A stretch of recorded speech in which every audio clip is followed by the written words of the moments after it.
yeah, almost the same way you do with mining, not mining, but DeFi, with DeFi.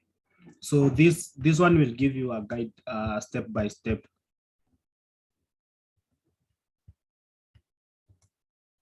This one will give you a step to step guide on how you can be able to like set up your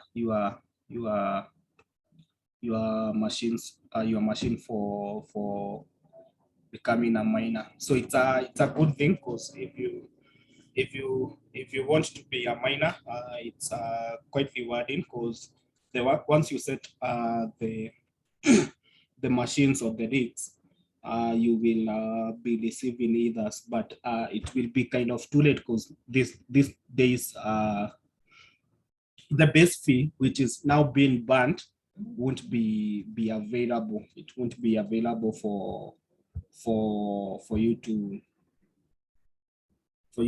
like get the reward the miners were getting, that is 2 ETH plus all the transaction code processing fees, aka gas. So this gas fee is, they won't be receiving the base fee for each and every transaction, because they were getting a transaction fee and a reward. So with the removal of the base fee, so this base fee,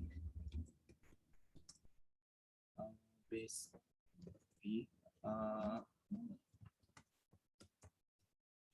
so this base fee in Ethereum is the one which will be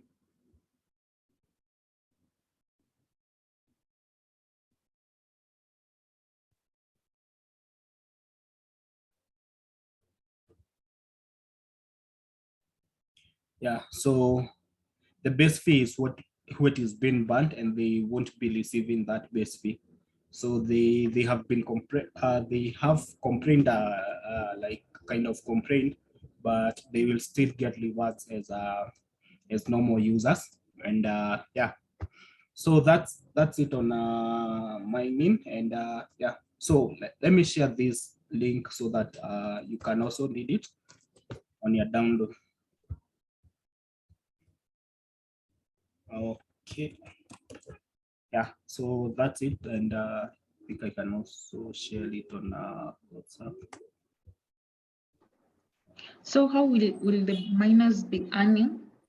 They will be earning rewards from arbitrage transactions, and the normal rewards, as since they also still got have enough ETH. So if they have been receiving 2 ETH, they definitely do own a lot of ETH as miners. So they will, since the proof of stake is all about staking, and they already have enough ETH that they have already earned as rewards. Yeah. So yes. Is that the proof of stake? Is it the same to the way we always stake? Like, let's say an example of staking cake on PancakeSwap. Yeah. And then they give you a PY. Yeah. It's the same way. So if you, it's like holding or saving. Yeah. And then you get reward. Yeah, you get a reward. So it will be the same thing. But for arbitrage transactions that really need to be processed very fast, they will also be getting, because you still have to like specify the gas fee over here. Still need to like specify the gas fee when you are doing a transaction. When you are doing a transaction, you still need to like create. Let me show you. Let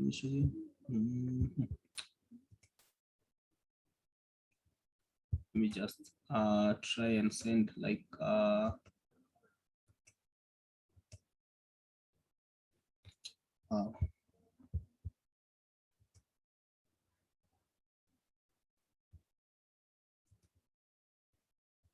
sometimes these screens are very, but when you are working with them, so we want to go to the owner. And also remember that the operation will the transaction will reduce. The transaction has actually reduced. So we are in the owners, we have copied. So let's try and send. I'm gonna paste something here. Then I will select the coins that I want to send. So I can like send 3 for 1,200 and yeah. So I at the end of this class, maybe I can give you some rewards on UBN. Yeah, it's not doing good in the market, but soon it will. So as you can see, the gas fee, this is the new transaction fee. So yeah, this is the new transaction fee, of which it's fair. And yeah, they do not even have they don't have a way like you can be able to specify, but you can reduce it. You can reduce it, so that will be extremely low. And then the transaction wounds. So these are the new gas fees, new transaction fee. Yeah, of which is it's quite it's still expensive if a transaction costs 100 shillings, but it's fair. It's quite fair, since people will always be complaining. But it's fair. It's fair. But when it comes to the other operations like burning, burning,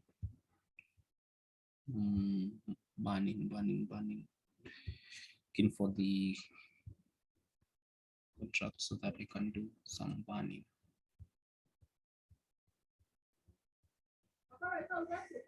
But when it comes to burning, the transactions are quite they are still high. So you see, like right now it's 1 ETH.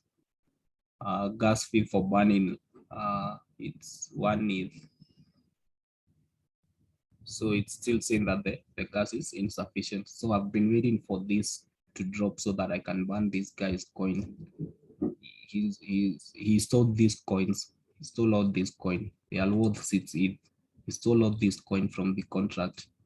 He was part of the development team, but he stole this 6.7 ETH, which is really bad.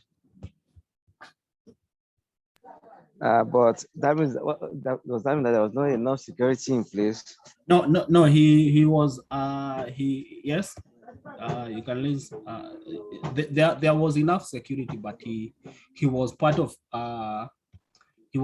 the development team, and we had created like a backdoor for this. I was actually the one who said that he created that way. Well, if I knew, by that time I was new to cryptocurrency and smart contract creation. So let's go to the code. So you see,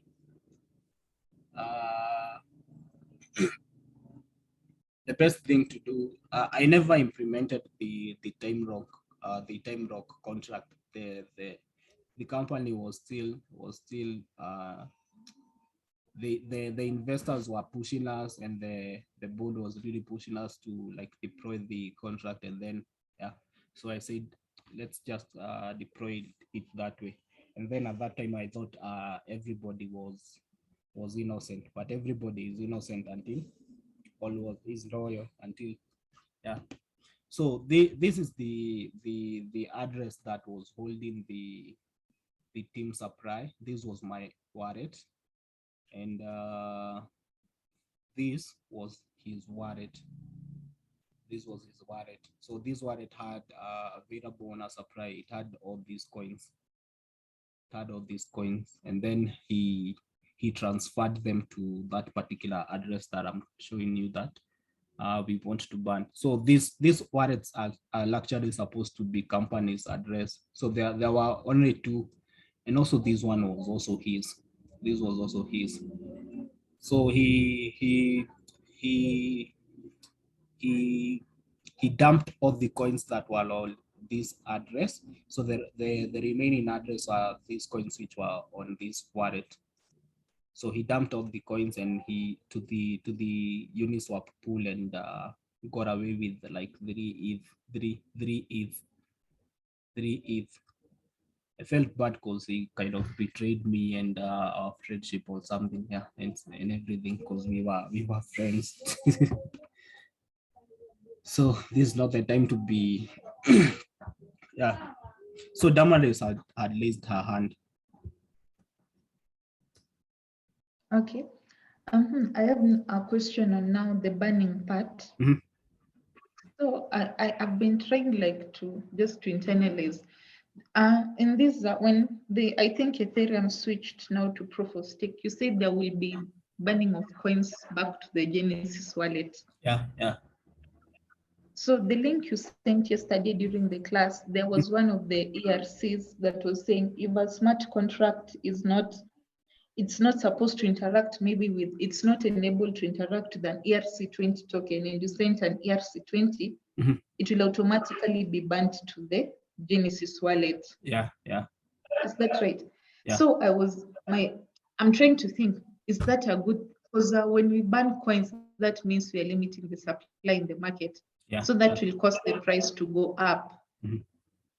But as well, Mhm. will it not open a door for who else to come in? Because there will be like one specific person or a group of people who will be holding a lot of it. That is the owners of the Genesis wallet, and they can manipulate the price, the Ethereum price to their advantage. Okay, let me share the Genesis wallet. So as a brief thing about the Genesis wallet, nobody actually has the private key for the Genesis wallet. So that means that nobody will actually, these are the first addresses like 01, 0C8, all the way. Since we do not have a 10, it normally 10 is represented by a hexadecimal, that is a hexadecimal, that is ABCD, which goes up to 16 decimals,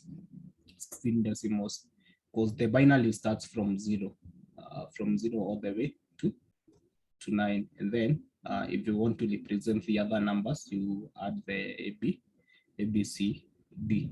Yeah. So this is this Genesis wallet. So this Genesis wallet has a value of this the ETH, like now it holds this the amount of ETH that this particular address holds, and this is its value. And then we have the other tokens that it holds. So you can also find like Ubricoin. It's supposed to be here. UBN. They normally go to the Genesis wallet. So yeah, these are all the coins that have been banned, and yeah, these are all the coins that have been banned. So there are more. You can be able to see there. You can be able to show more, and yeah. So nobody has the access to this wallet. Initially, when I started to do coding, I was very determined that I could be able to hack this wallet. I was really determined that I could be able to hack this wallet. There are some wallets which are hackable. Ethereum wallets which are hackable. They normally have a name.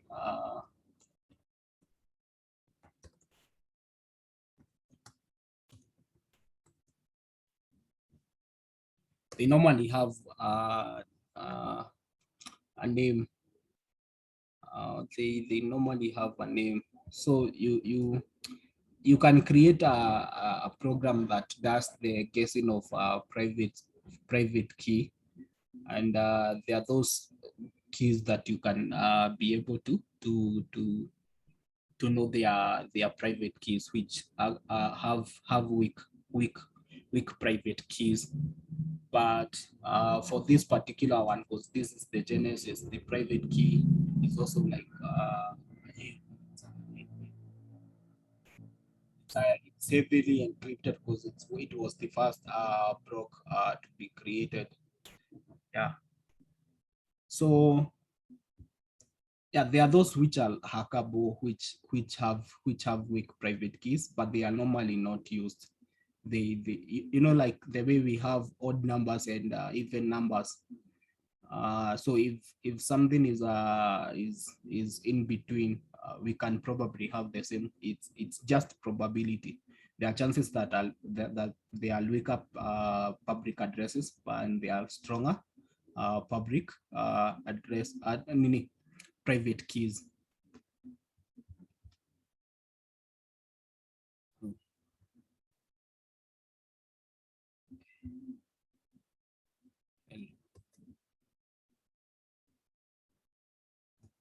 Starting this time.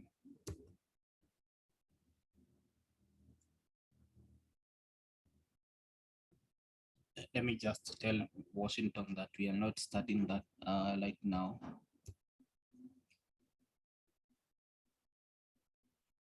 Let me call Washington. Washington is a guest lecturer today, and want to tell him that we will not be we are not starting like now. We will be starting at 5:30. Yeah, is it okay? Hello. Oh. Hello, Washington. Yeah, hello. Yeah, I wanted to call you and tell you that we are starting at 5:30. Okay, no problem. Actually, Yeah. I was just trying to test a few things. Oh, okay. I hope you can hear me. Okay. Yes, we can hear you. We can hear you clearly.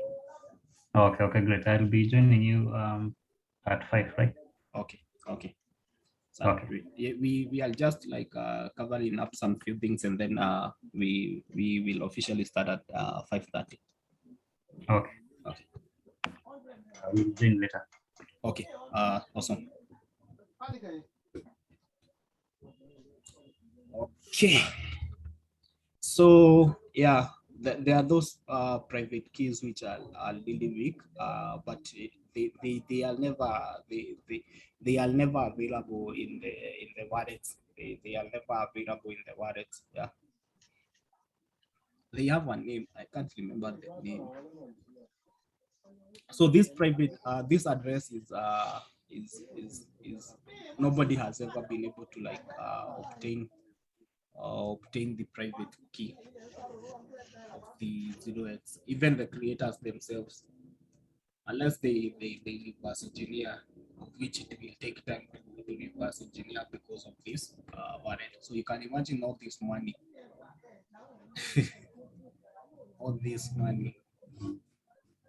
And remember, there are other coins which have been banned.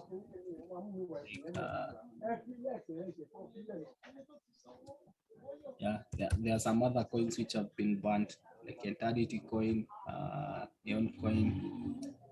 Wow, is a lot. Yeah. So is it? Do you have another question, Damaris, regarding the banning or the Genesis address wallet? So when coins are banned, we just assume like they're lost. Yeah. You just assume that they have been lost. Yeah. So Okay. yeah. But that is a waste. Developers should try and recover them. Well, they were burnt for a reason. They were burnt for a reason. And the community agreed. Like those ones. Now imagine, let me just give you a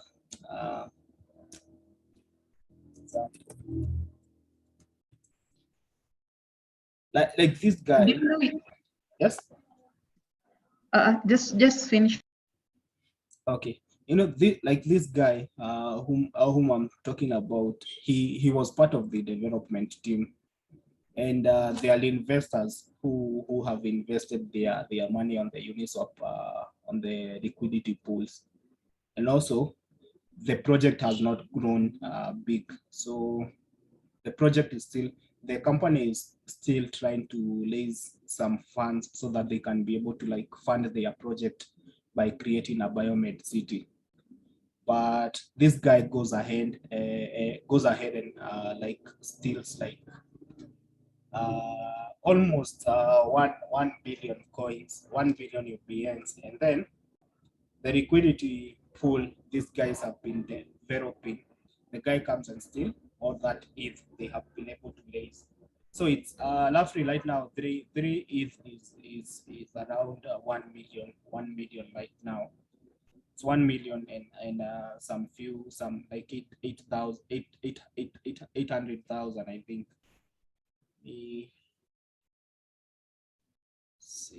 Let me see. Yeah, it's 1,098,000, 1,098,000. So you can imagine right now the liquidity pool has like something to do with 1 ETH, because they backed up a minute when they saw that somebody dumped the coins. So they backed up the investment money that they were investing on a liquidity pool. They kind of backed up for a while, so that we are able to like burn the coins. But so you see the amount of time that that guy is wasting for the project, of which he could have waited for the price of UBN to go up, and then at that particular time he can be able to like, if he was wise on my case, and if he came to me with good thoughts, I would have actually advised him to like wait for the Bitcoin price to go high, so that you don't really interfere with the investors' money. Yeah. So some cases are reasonable. Other cases are not reasonable, like when they send to that zero, the Genesis address. Yeah. So you were saying something, Damaris.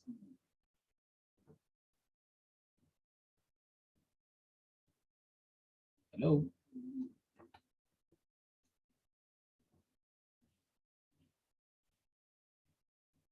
Hello.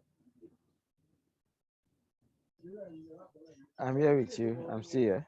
Yeah. With Damari. Yeah. But So, question. yes. While we are waiting for Damari to come back, Yeah. the burnt coin was the stolen one, right? Yes. Now, so that means that it's useless to the guy that stole it. Yeah.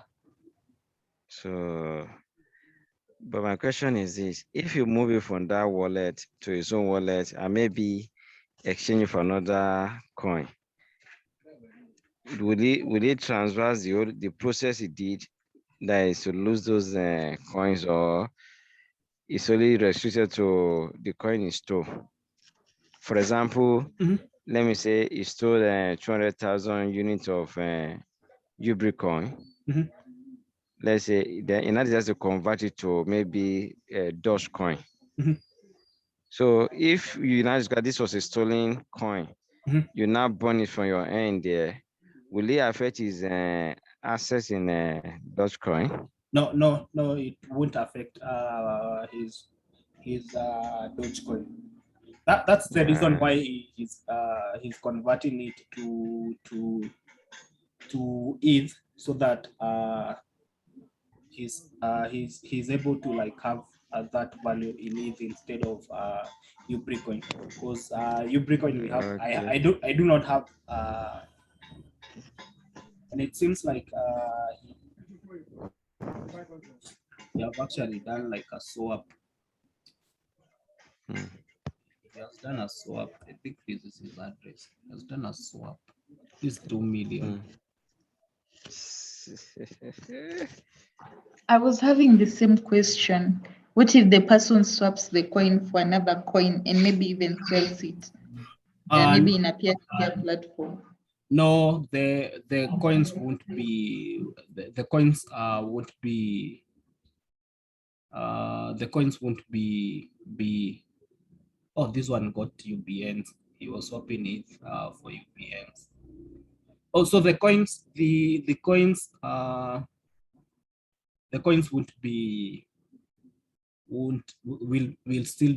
be affected. So if you exchange, let's say Ubricoin for Doge or ETH, you will still have your Doge and you will still have your ETH. So the only coin that we have all that can be banned is the Ubricoin, the tokens which are held in the Ubricoin smart contract, unless ETH and Dogecoin have a way that they can be able to ban, all like somebody comments and says that this guy has stolen coins, that he has swapped stolen coin, and that is something I think we can like put it as a proposal to the Ethereum. We can write it as a proposal. So what if somebody has stolen coins from another smart contract, like and then how can it be done? I don't know whether it's something that we have already been able to solve, but I don't know. Yeah. But the idea or the best thing to do is like to create a fail switch for your smart contract if things goes bad, and also to create an administrative functions for your smart contract that can be really helpful. They can be really helpful if you have administrative functions in your contract. Yeah, to avoid such scenarios. Yeah, because this is very damaging. This is very damaging because you are there trying to like create a use case for your coin, but somebody with his ignorance comes in and dumps coin. Yeah. So I hope that one is okay for the what do we call it, for the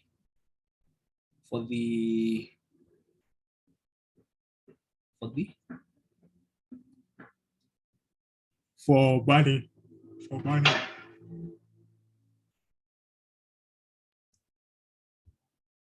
Yeah. Yeah, I think that is okay. Okay.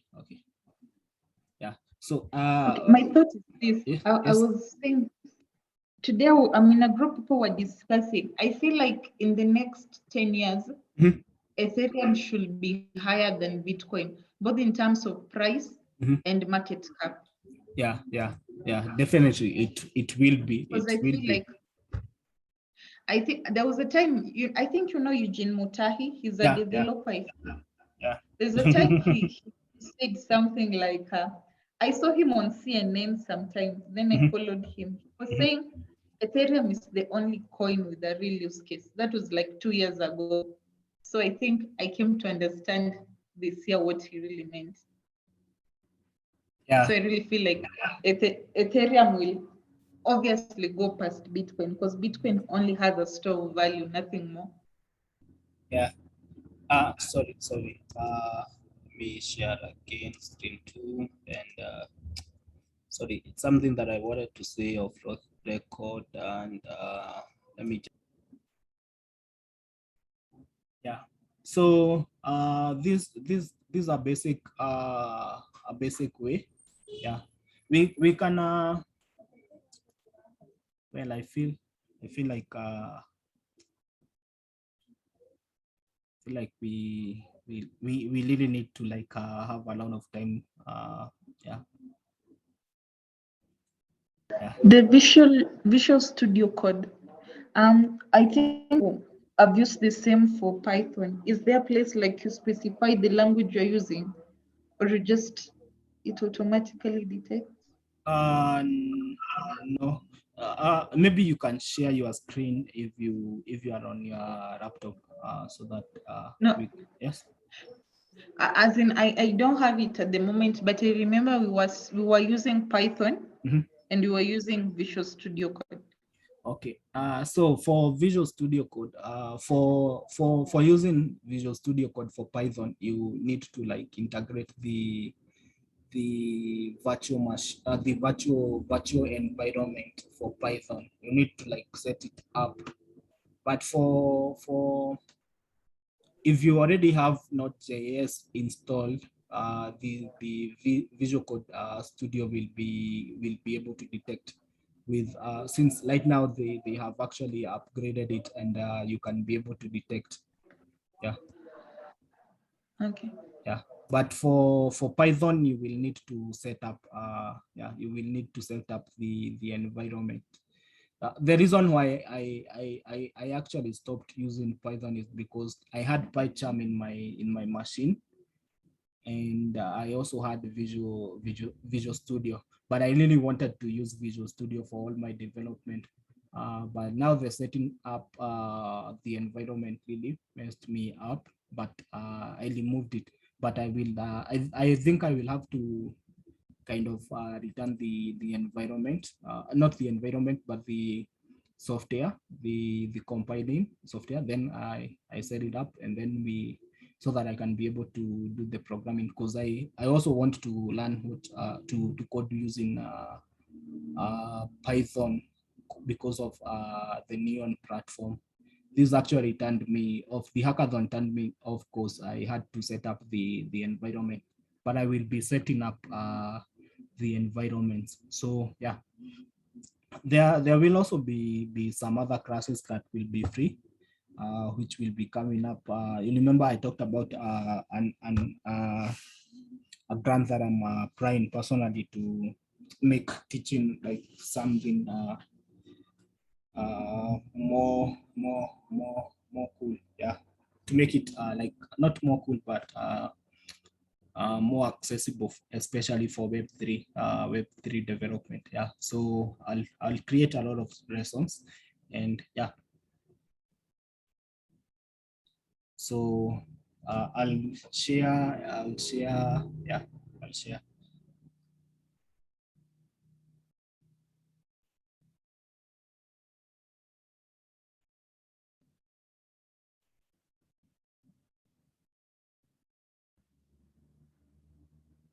Yeah.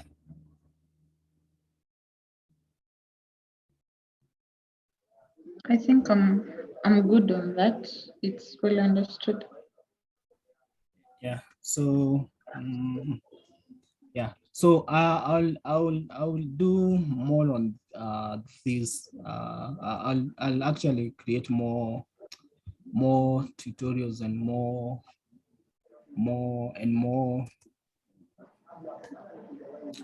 yeah, more tutorials on this and more. Yeah. Because I feel yeah, I feel like yeah, but it has been an awesome thing. Let me just finish up so that we are able to like wow wow wow wow. It's already 5:26.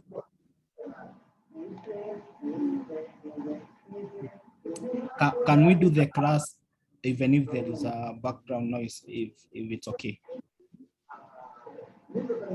Yeah, I was not even hearing any background noise. Okay, then we can be able to continue, because there is a lot of motorcycles passing by. There is a lot of motorcycles passing by. But it's okay. I'm asking that because of the videos that I upload. I don't really want like them to have background noise, but yeah, but it's okay. So we can continue. We can actually continue as we. So this just a basic way. So we can normally you write a method. You write a method. So this one is like we have already like it can be put like that. You can put it like that, and then you have you now have your require, and yeah, and then your code should always be in between the bracket. So your logic, your code logic should be inside the bracket. So we can instead of having this, we can go even a little bit further and add another, maybe the parameter like user.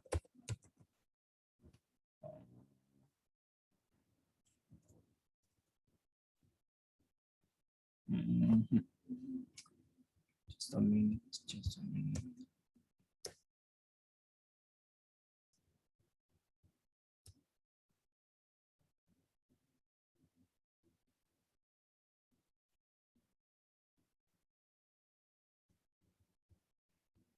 So you can use another method or another library cost something like cost,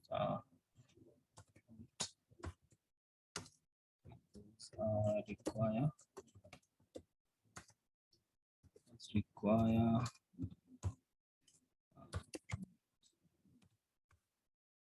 dash sync. So you actually need to install it. First of all, you need to install it and add.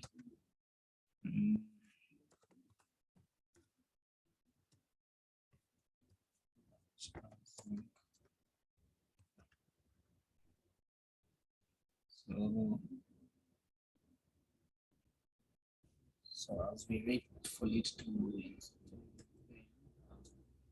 that, so it's the same thing we have done up here, and then below we will just another method to require user input. Yeah, so it has already been added, and yeah, so we have it in our node modules. So this one, yeah. So that's the library. In Python, we have let me see if I can find a node project in Python. Yeah, I found one.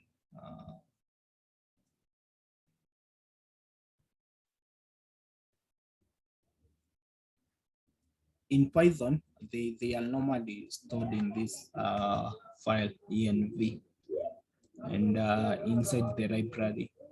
So these the site packages, like you have Flask, Ginger, it's dangerous, and then you have pip install, and then you have the work whatever package. Yeah. So these are the site package. They are normally called site packages. Yeah. So for Node.js, it's not modules. They are normally called not modules. So like I have said, if you have different, if you have different if you are familiar with different languages, you can be able to do that. So then we will create something like number, something like a number. So we will have const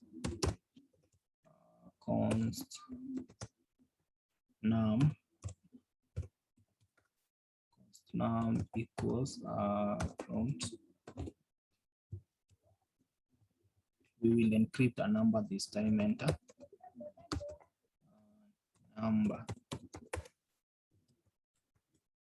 So these are user instructions. Then let's first of all try and console this number. So Washington has joined. Let's just have Washington speak first, and then we can continue. Yeah. So we can actually, let me stop sharing. And yeah, so today's event, we had requested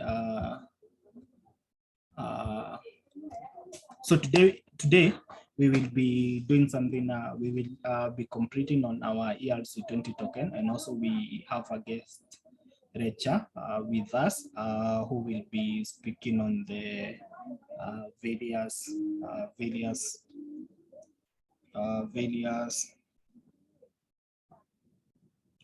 opportunities in blockchain. And yeah, so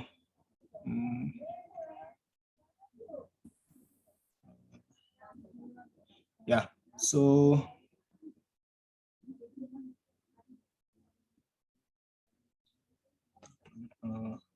just a minute, everyone.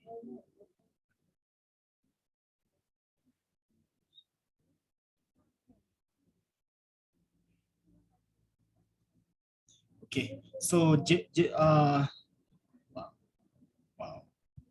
So Washington it works for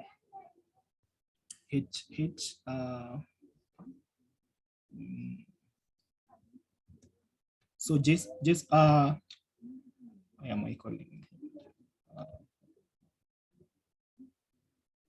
So Washington works for HCIS as a cybersecurity architect. So HCIS stand for Health, Blockchain and Security Services. And I'll let him introduce himself. And we can also introduce ourselves and say what we do and what we, yeah. So yeah, before that, Ambrose and Damaris, you can introduce yourself. So for me, I'm Jordan, and I'm a blockchain developer, and also a blockchain instructor at ADS, Africa Data School. Yeah. So yeah. So the floor is for you, Damaris, and then once Ambrose has done, Washington will take it over. Hello, my name is Damaris. I'm a student at Africa Data School taking blockchain, and I'm a peer-to-peer trader with crypto.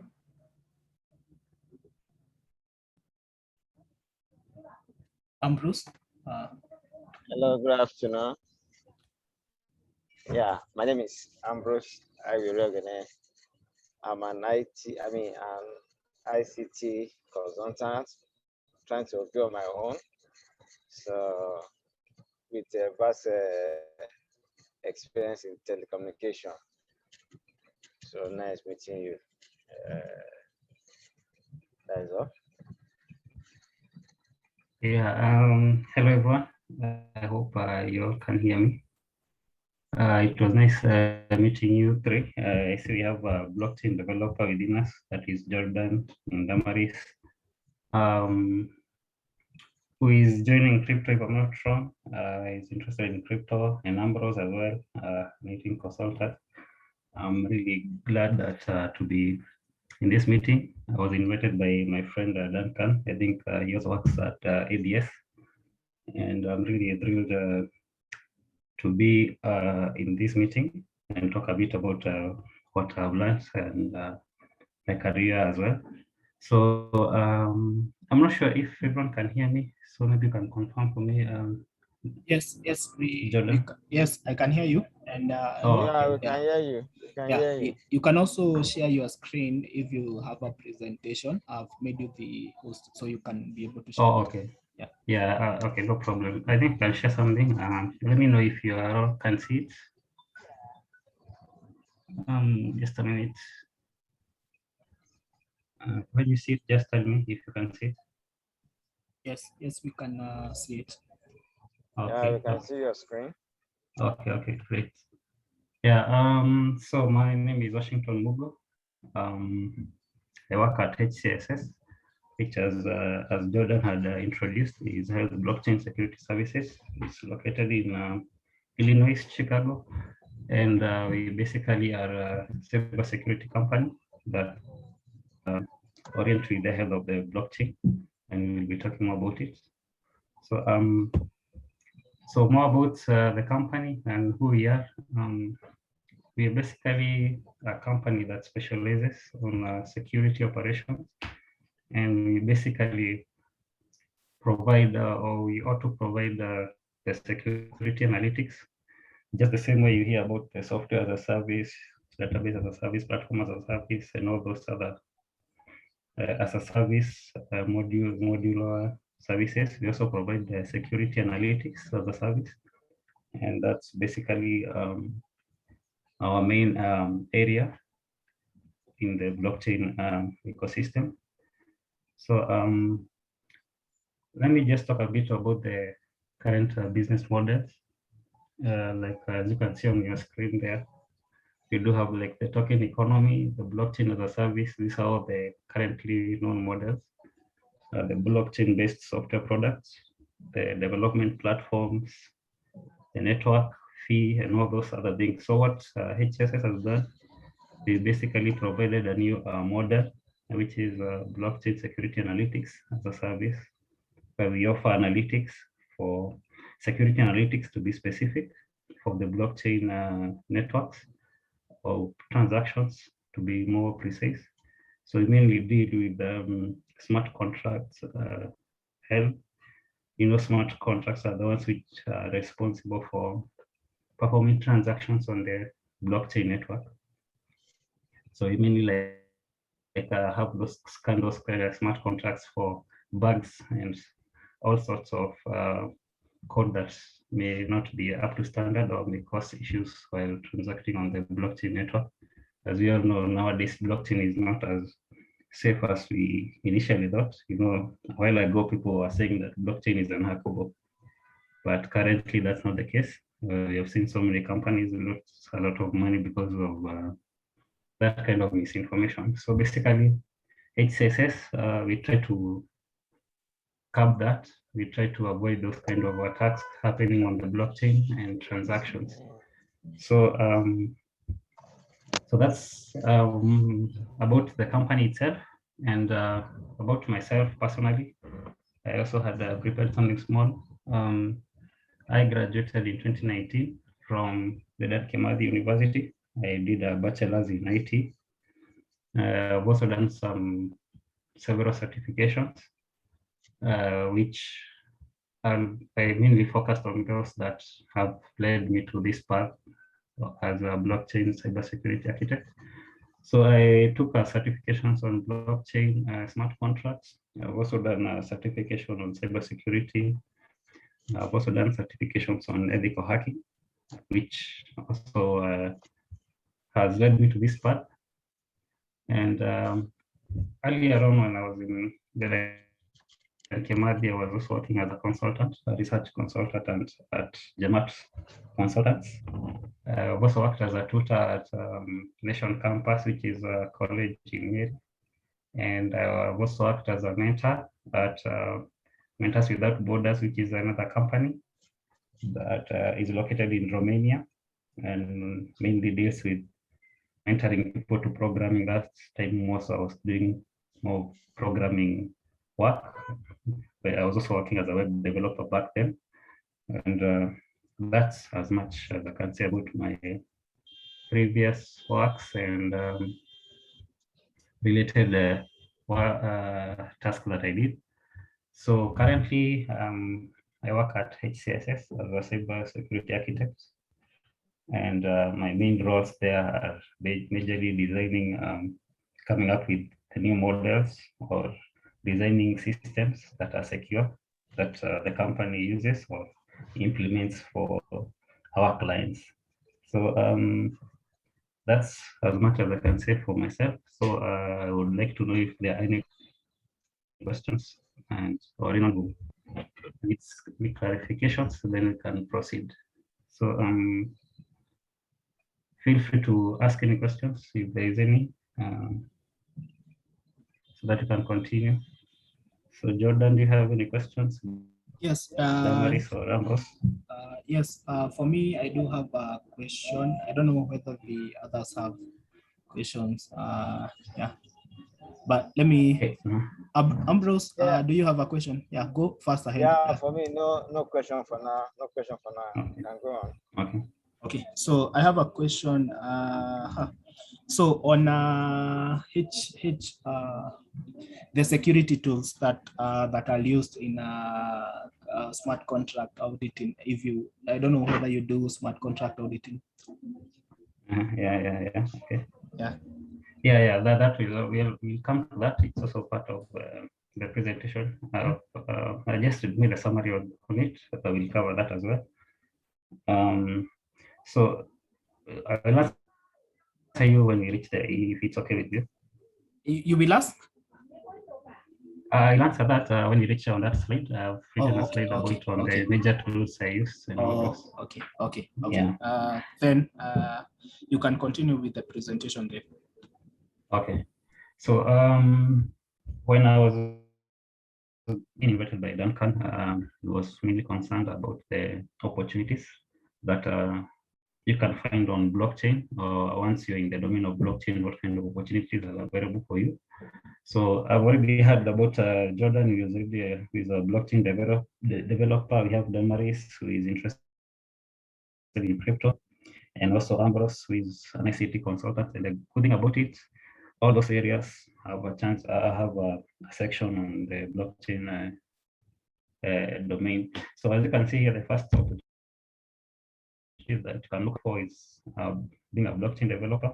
And so this is what Jordan can talk to you about more about this. I was seeing before when I was joining, he was also sharing some code he was writing. I don't know what it was all about, but basically it entails developing blockchain systems. And these among the areas that I've personally have found we still lack people, we still lack professionals who are blockchain developers, who are certified blockchain developers. So there's a big opportunity on this specific domain of being a blockchain developer. And what I know is that when you have some basic knowledge on programming, more so C++, Java, JavaScript, Python, Solidity, and all those, it can be easy for you to become a developer. Also, if you don't have any background knowledge about programming, it's nowadays quite easy to learn about programming. So do not let that scare you off. So we also have blockchain solution architects, which is CSA is also a variant of it. So basically, this opportunity is more so on designing and designing solutions, or just as the word architect talks about, is you come up with something that others can emulate. So if you hear about building architect, they design the actual schematics. So basically, being a blockchain solution architect, you are more so of it's like you are there. I don't want to say about being a developer as much, but you design systems that are secure, but this time around they're based on the blockchain solutions or blockchain domain. So this with this you can be able to like come up with ideas. You can get ideas from clients, design them a solution depending on the domain, because blockchain nowadays is can be employed on different domains. We have the financial ones, like the cryptocurrencies. We have like blockchain being employed on supply chain, and thus you can have blockchain also being employed in places where you need analytics. You can have blockchain, literally any domain right now, you can have blockchain, you can implement blockchain solutions to this kind of domains. Currently in Kenya, we also have, don't know whether you've heard about Sarufu or Sarufi, I don't Sarufu, that is, which is a new currency or a cryptocurrency. It's already being used at Kilifi to help those small farmers change, buy commodities and sell their commodities. So you see, basically blockchain can be employed in any domain you want. So the blockchain solution architects are the individuals who bring up, who sit down and design those solutions for those areas that need solving or that need blockchain endorsed in them. So CSA is just a variant of it, and basically cybersecurity architect refers to designing solutions that are secure or that orient to cybersecurity. Because nowadays, as I had said earlier, blockchain is not as secure. So the current models that we come up with need to be a bit secure, and CSA is all about that, designing secure models for blockchain solutions. Now, you also have blockchain legal consultants. Ambrose, you have said you are an ICT consultant.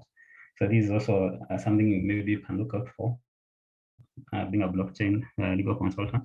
And this is the person that will be going to these companies or to these organizations that want to employ blockchain in their ecosystem, and will be looking out for or advising them what things to look out for, what is legal, what is not legal, all those kind of just basically being a consultant. You provide advice to these people who want to employ blockchain on the ecosystem.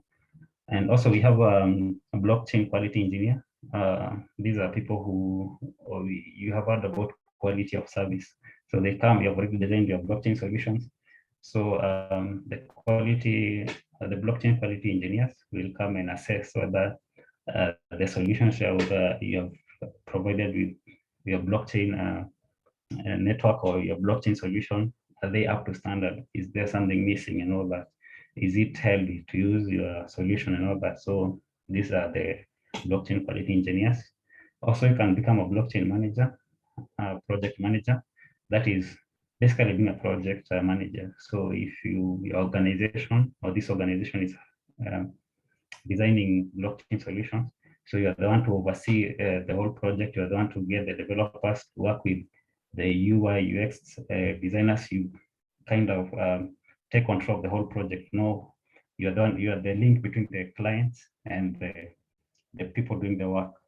So you become the manager on a blockchain or an ongoing blockchain project. So there are so many other things, of course. When it comes to blockchain, there are so many other career opportunities. You can become a crypto journalist, you can become a crypto broker, a UX designer, a blockchain marketer, accountants, a public relations person, but orienting to blockchain. Since blockchain in itself is quite a broad and big domain, so there are so many opportunities to look out for, and these are just a few things that you can guide you on or show you that the domain is quite diverse and there are very many opportunities. So before maybe we continue, do you have any questions on this area so that we are on time? Any questions at the moment? Hello. Damaris? I have a question. No. Okay. Damaris, first proceed. Just ask. At the moment, before I began this class, I was researching for an institution I can do maybe even a degree in blockchain, but I was not finding any in Kenya. Currently in Kenya, there's no institution offering such a course. So when you're applying for these jobs, what qualification do they check? Is it more, do you have the skills? Because I feel like finding a certification is really hard. Yeah, okay. On that, what I can tell you is that you do not actually need a degree on this area as much as, in Kenya, we kind of put much strain on the degree part of it. That's just an entry point of it. For instance, okay, just to be clear, you don't need a degree on blockchain specifically, but if you have a certification, like we have so many online platforms offering free courses or free certifications on the specific areas. So let's say maybe you want to become a blockchain developer. So you go to like, which is this common? There's Udemy, all those international free online tutoring platforms. Like there's Udacity, there is Udemy, there is Coursera, all those, they are all renowned in the world. So if you have certifications on them from those kind of bodies which are a bit legitimate or known to the most companies or known worldwide, there is a chance that you can still secure your job opportunity. So if you're told you have maybe a degree, or maybe IT, computer science, or maybe an engineering domain or a related field, that's all you need. And after that, you can just go search for these certifications from many known or a legal body, like also like in ABS, I presume they'll give you certifications after this. So all those certifications count. Then what the people or these employers will look for is whether or not you're filling a gap in their company. They need a developer, a blockchain developer. They have the skills, because this blockchain is more of a technical field a bit. It's not like it's not all that theoretical to some extent. So if you have the skills, you have certifications, you have something to show for what your knowledge or your expertise is, there's a high chance you still get the job, because we also have a deficit of professionals in this domain. So it's quite a good area, because if you have basically a certificate, you can still acquire a job for a good position on the blockchain ecosystem. So personally, let me just like give you an example on my side. Before I acquired the job opportunity, or before I secured the CSA position at HCSS, I had just learned a bit about blockchain and smart contracts, just basic certifications. Actually, the one I had was from a free course, not even a paid course. But now my stronghold was I had done IT, and I had some background on security because I had done a certified ethical hacking, and I had done now the professional cybersecurity certification as well. So those two, the funny thing is that they were exactly looking for someone who had a background on security and a bit on blockchain. So most of the things I just came to learn when I was already about the company. So don't feel like you need to have this a degree or a very high certification of some sort to attain a job in this domain. It's not all that necessary, but it's always good to always look out for skills where you can get the courses and you can do them. I can urge you to go forward and just proceed and get those skills. For those certifications, they can really help you to secure a position. So I hope that answers it, or hope that helps. Yes. Okay. Yeah. Okay. Jordan, do you have any questions on this? I don't have a question. Just maybe to like add something on top of what you have said about certification, and also how you can actually be able to learn. So it's also like a testimonial to me. I never knew a lot about. I've only done information technology. But then when I went into my workplace, that's when I started learning about smart contract in my workplace, which was kind of an internship. Then later on, the person who was supervising me actually told me that there is this new thing called Ethereum token, and then I started doing smart contract. Yeah. Then there is also a university in Greece called Nicosia. Nicosia is a university in Greece. They offer blockchain education. I think it's the only university right now which is offering blockchain is a course that you can really do, like from basic all the way to like masters or something. Yeah. So Nice. so there are a few universities. I think Nicosia was the first one, that is back in 2017 or 16. Yeah. Oh, okay, that's really nice. Yeah, that's nice. Yeah. Ambrose, you said you're okay so far. Sorry, come again. I think that. Oh, I was asking whether you had a question, the current slide about the opportunities. No. It's so far so good. It's okay. Just that what I may be asking is this.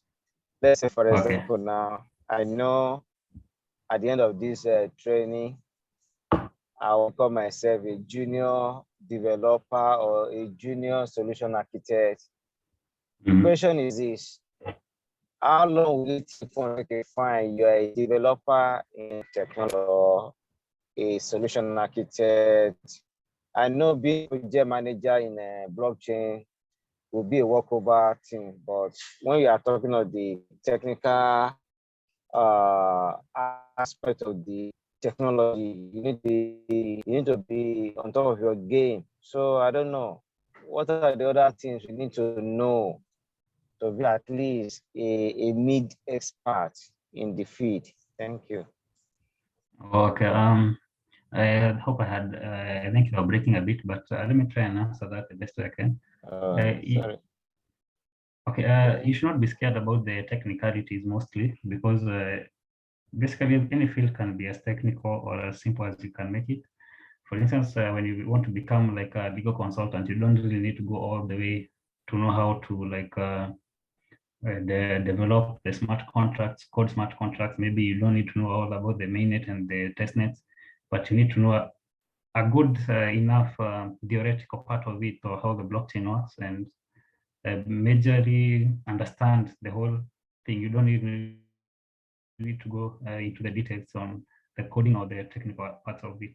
But if you can understand how the domain works, how is the system, how do things relate on the blockchain network or the blockchain ecosystem, then you can be a good consultant.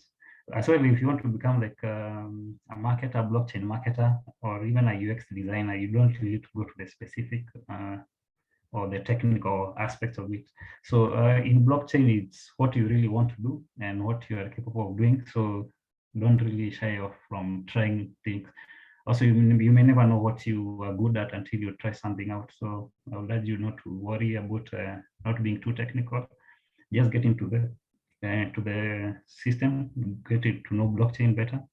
And the more you read and the more you interact with, the better you know, so the better you also become. So don't really worry about not knowing too much. I also really have a lot that I still do not know about the blockchain. And the little I know, and the more I keep on reading new things, and the more I still keep on researching, the more I get to know. So it's a work in progress for everyone who is getting into this domain. So don't really shy off from trying any new things. All right, that's a good one. That's a good one. Thank you very much. Oh, okay, you're welcome. So I think now we can proceed to, because I see I think my time is really up. So personally, you had talked about the tools I mainly use. That is, Jordan, just to answer your question. Majorly as a designer or as a solutions architect, I mainly deal with designing systems. You know, you are the people, we are the people who go to the hands-on part of it, who design the systems. Actually, the main tools that I use are not really here, but these are a couple of the tools that I usually use, because personally, when it comes to designing systems, you know, you're dealing with the flowcharts. How does you try to bring the picture, the bigger picture of the ecosystem or the solution you're trying to design to the client, your client. So you like design something simple. These are database. This is where the data is going to be. This is how things are going to be operated, and all those. So things like flowcharts, tools like Visio, is it Microsoft Visio?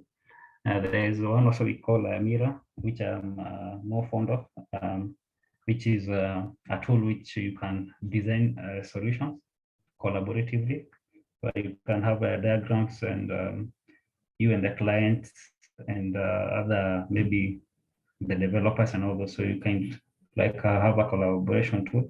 So that for that we use Miro, and so other things that I mainly use besides for designing is like the blockchain testnet, and I think you, Jordan, you are familiar with this. So the testnet is where you kind of deploy your code, see, compute, this is like your development platform. You want to test your blockchain system or your blockchain transactions. How do they compute and all those? So you host them on the blockchain testnet and see how they work.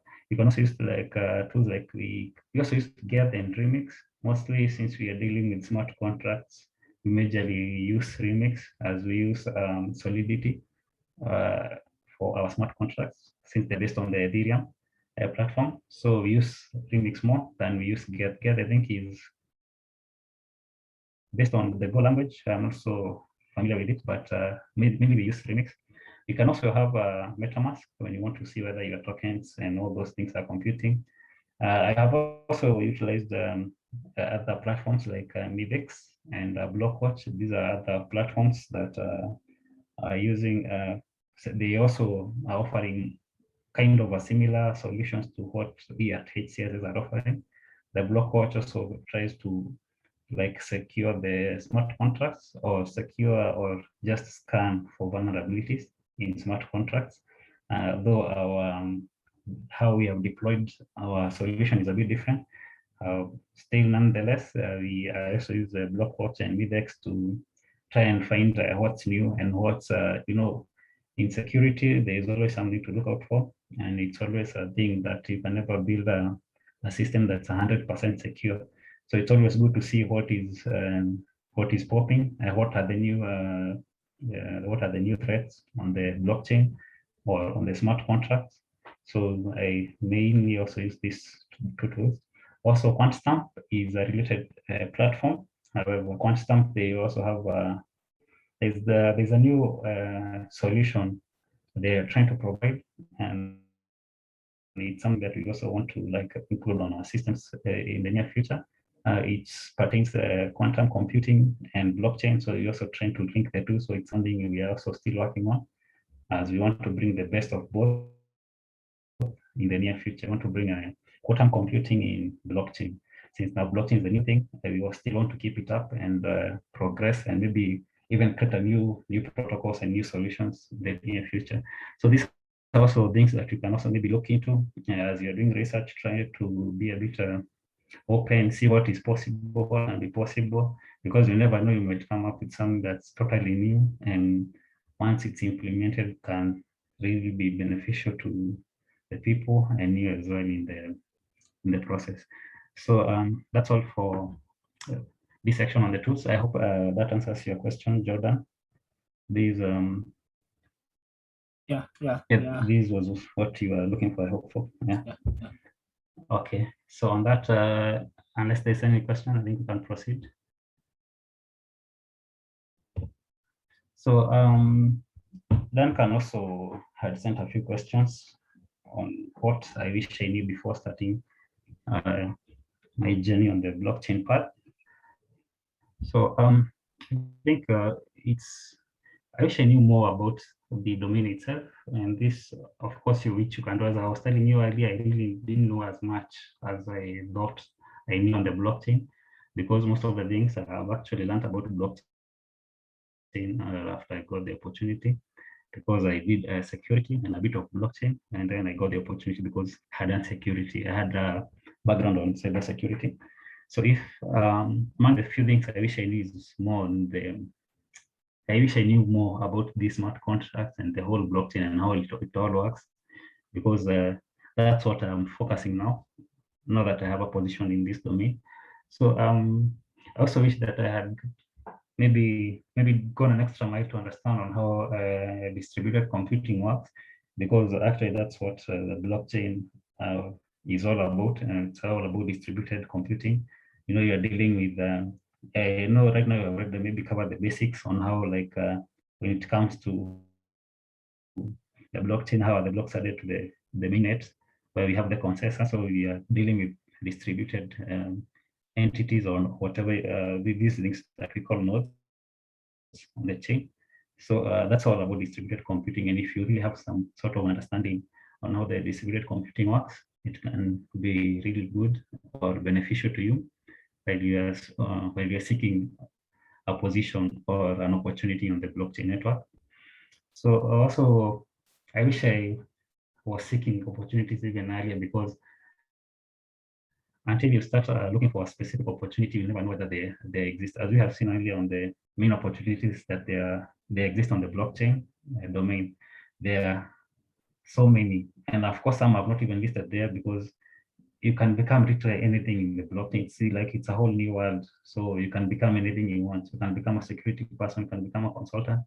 It's what you know, and then what can you provide? What can you like provide solutions to?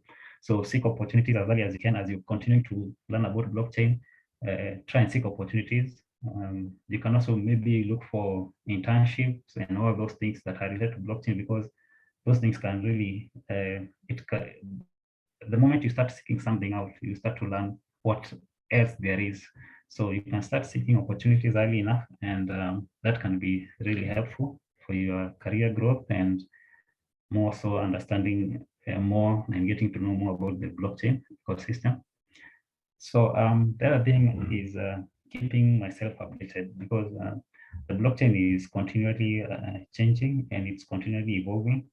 So right now, I remember when I was trying to understand blockchain, the most projects I was seeing is blockchain voting system, very basic things.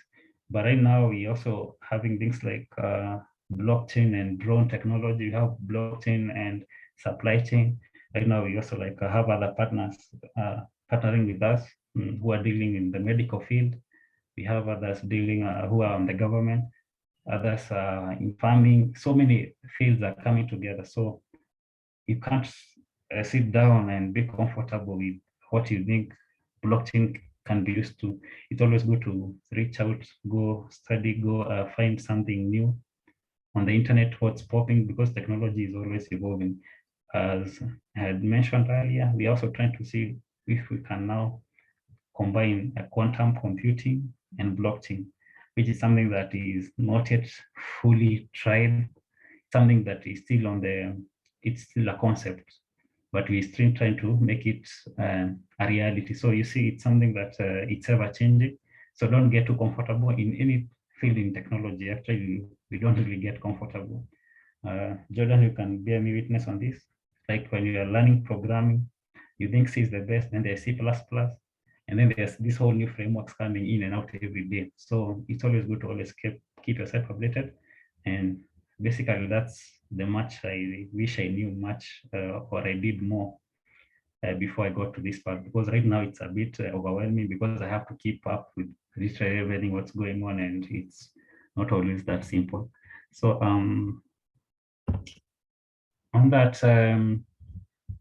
just a general recommendation from me, it's if you can go get those free courses, get certified, learn about Solidity, learn about smart contracts, learn about the blockchain, learn about the cryptocurrencies if you can, when you have the time, because this most of these small skills or these small certifications are free, most of them, so you really don't have to pay something to get a general idea on this area. And as I was saying earlier, keep yourself updated to the industry trends and be flexible. The careers can come in so many forms. As I told you earlier, I was not even really expecting to get a job, but it just came in. As also you have seen the available opportunities. So you can literally become anything you want when dealing with blockchain. So feel free, try so many things, see what works for you, see what is a bit headache and all that. And also be enthusiastic about cryptos and blockchain and related technologies. Blockchain is quite interesting. Right now, we are dealing with schematics on drone technology. We're also dealing with the ones for automobiles and also the quantum computing. So you see, these are very interesting fields, and they are very challenging as well, but it's something you feel like you're creating something new. So you're trying to create a solution for so many people. It's quite interesting, and it's something that once you get into yourself, you will feel like it motivates you even to look for more what's out there. It gets you thinking, what else can I do? So feel free learn as much as you can and see where that will get you. So that's basically it. And maybe if we have questions, I'll like to answer or any comments, and hopefully we can then proceed and end the meeting.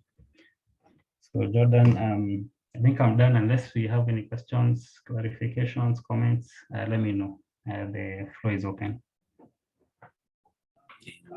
I just have a comment on my side, and yeah. So, like you have said, go out,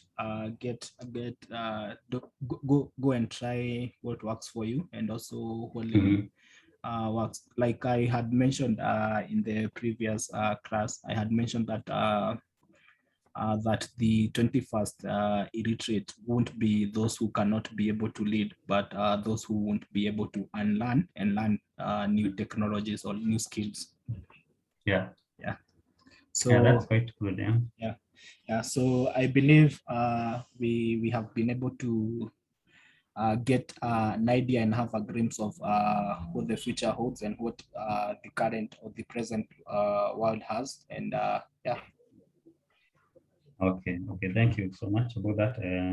That's a great comment, and I also agree with you. So, Damaris, do you have maybe something to mention about the or any question before we end the meeting? No, I think it was everything is clear. Okay, that's nice. Ambrose. Yeah, Washington, thank you for the presentation. It was quite insightful. Now, my little question might be that with this now, for one to be, to be web marketable, certification is a must, right? Yeah. So now, my question now be, now when you say blockchain, you are looking in blockchain, you talk of, like for example, talk of the smart contracts, the solidity.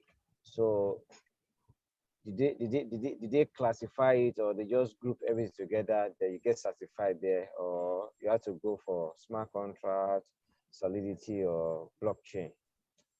I would like to know more about the certification aspect of it. Well, Solid. Okay. Well, Solid is just like a programming language. It designs the smart contracts. Not necessarily, you can actually use any language you want, but like for a company specifically, we use Solidity because we design the smart. We are trying to like secure smart contracts based on the Ethereum. So it's a bit in depth on it. So smart contracts and Solidity is not always a direct connection. You can actually design smart contracts using any language you want. But of course, there are some limitations that, of course, you just have to look which is best for whichever platform you want to use, depending on the network you're going to deploy on and all that. So it's not always a direct connection, just to be clear on that. And also, as I said earlier, you don't really need to always get into the technical aspects of it. You can, like myself personally, I don't really need to know much about Solidity or how to program these smart contracts, as long as I can understand the flow and find like you know, like when have you ever done like a programming before? Yeah. Have you done programming before? Yeah, because I'm when it comes to for example, operating system, Unix operating system, you do a lot of share scripting there. Yeah, good. So like, no, yeah, I can understand. So like, I just learned some programming languages on my own. Not that I've really had a open hands-on on them, but I have a basic knowledge of maybe Python, then the bit of JavaScript, and that is also the Unix scripting. At least it helped my programming learning. Yeah. Okay, I see. Which is a good thing, because you see that basic knowledge can really give you, if you have such a small base or a foundation of programming, it's very easy to learn any new programming language. In that same way, yeah, so using like that knowledge, you don't really need to know much about, like when you want to become a cybersecurity architect on blockchain, you really don't need to know in depth on the solidity aspects of it. I have the security aspects and I have a basic of programming and I know how programming works. So I don't really need to know how solidity fully works, but I can see, you can always see a flaw when there is one. So when you know a flaw is insecure, you can really highlight on that. Personally, I design or the flow of operations and maybe transactions and how they're going to be secured. And then the developer will go to the details using the solidity, program that, and or program my system as I had designed it. And then I can now assess whether or not the solution is as per my designs or not, you see. So I don't really need to know all the details on the programming aspects of it. So don't really fear trying in new areas on the blockchain, and you really amaze yourself. You never know what you're capable of until you try it out. So be free with learning and be open, see what exists and what works and what doesn't work. And that will really help you on this journey on the blockchain domain. Great. Thank you very much. Okay, you're welcome. Yeah, that is a great. So, okay. I'm glad I could help. Yeah.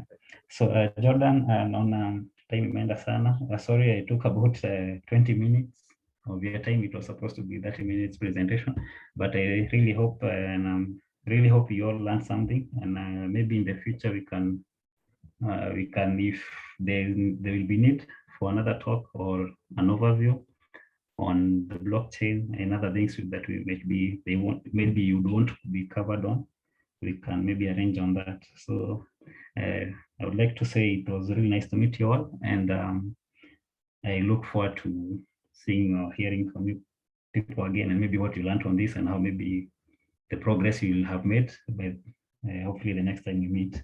So it's really a pleasure, and I think I'll be leaving. I have another meeting with the company in about 10 minutes or so. So I hope you all learned something, and also nice meeting you all.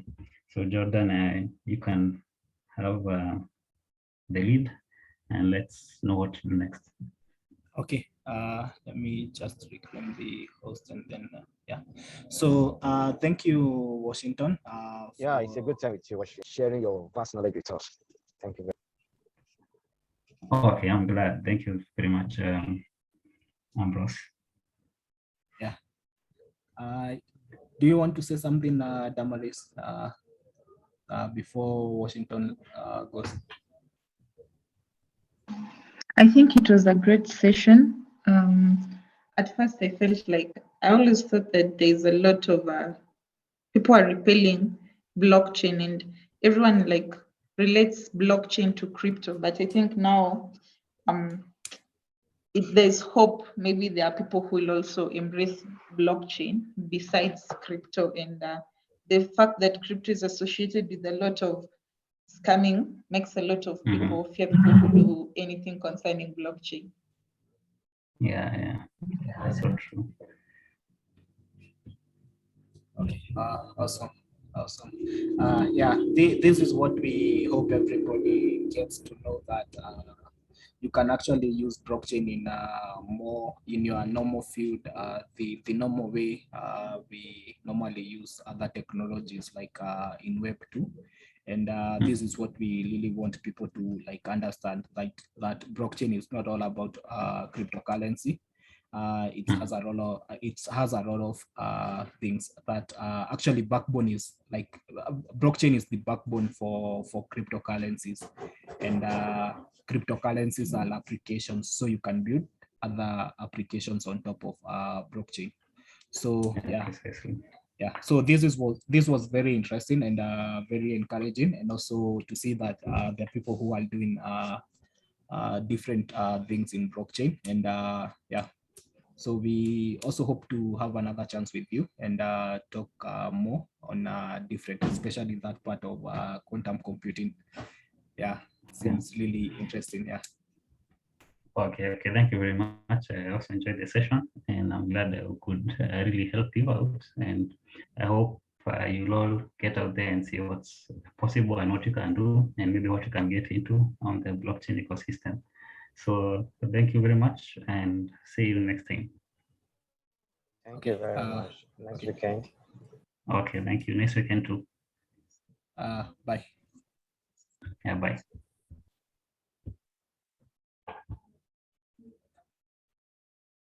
Awesome session. Yeah, interesting. So yeah, it was thanks to you, Jordan. You are really taking us by the hand, to cross the deep blue sea, man. Yeah.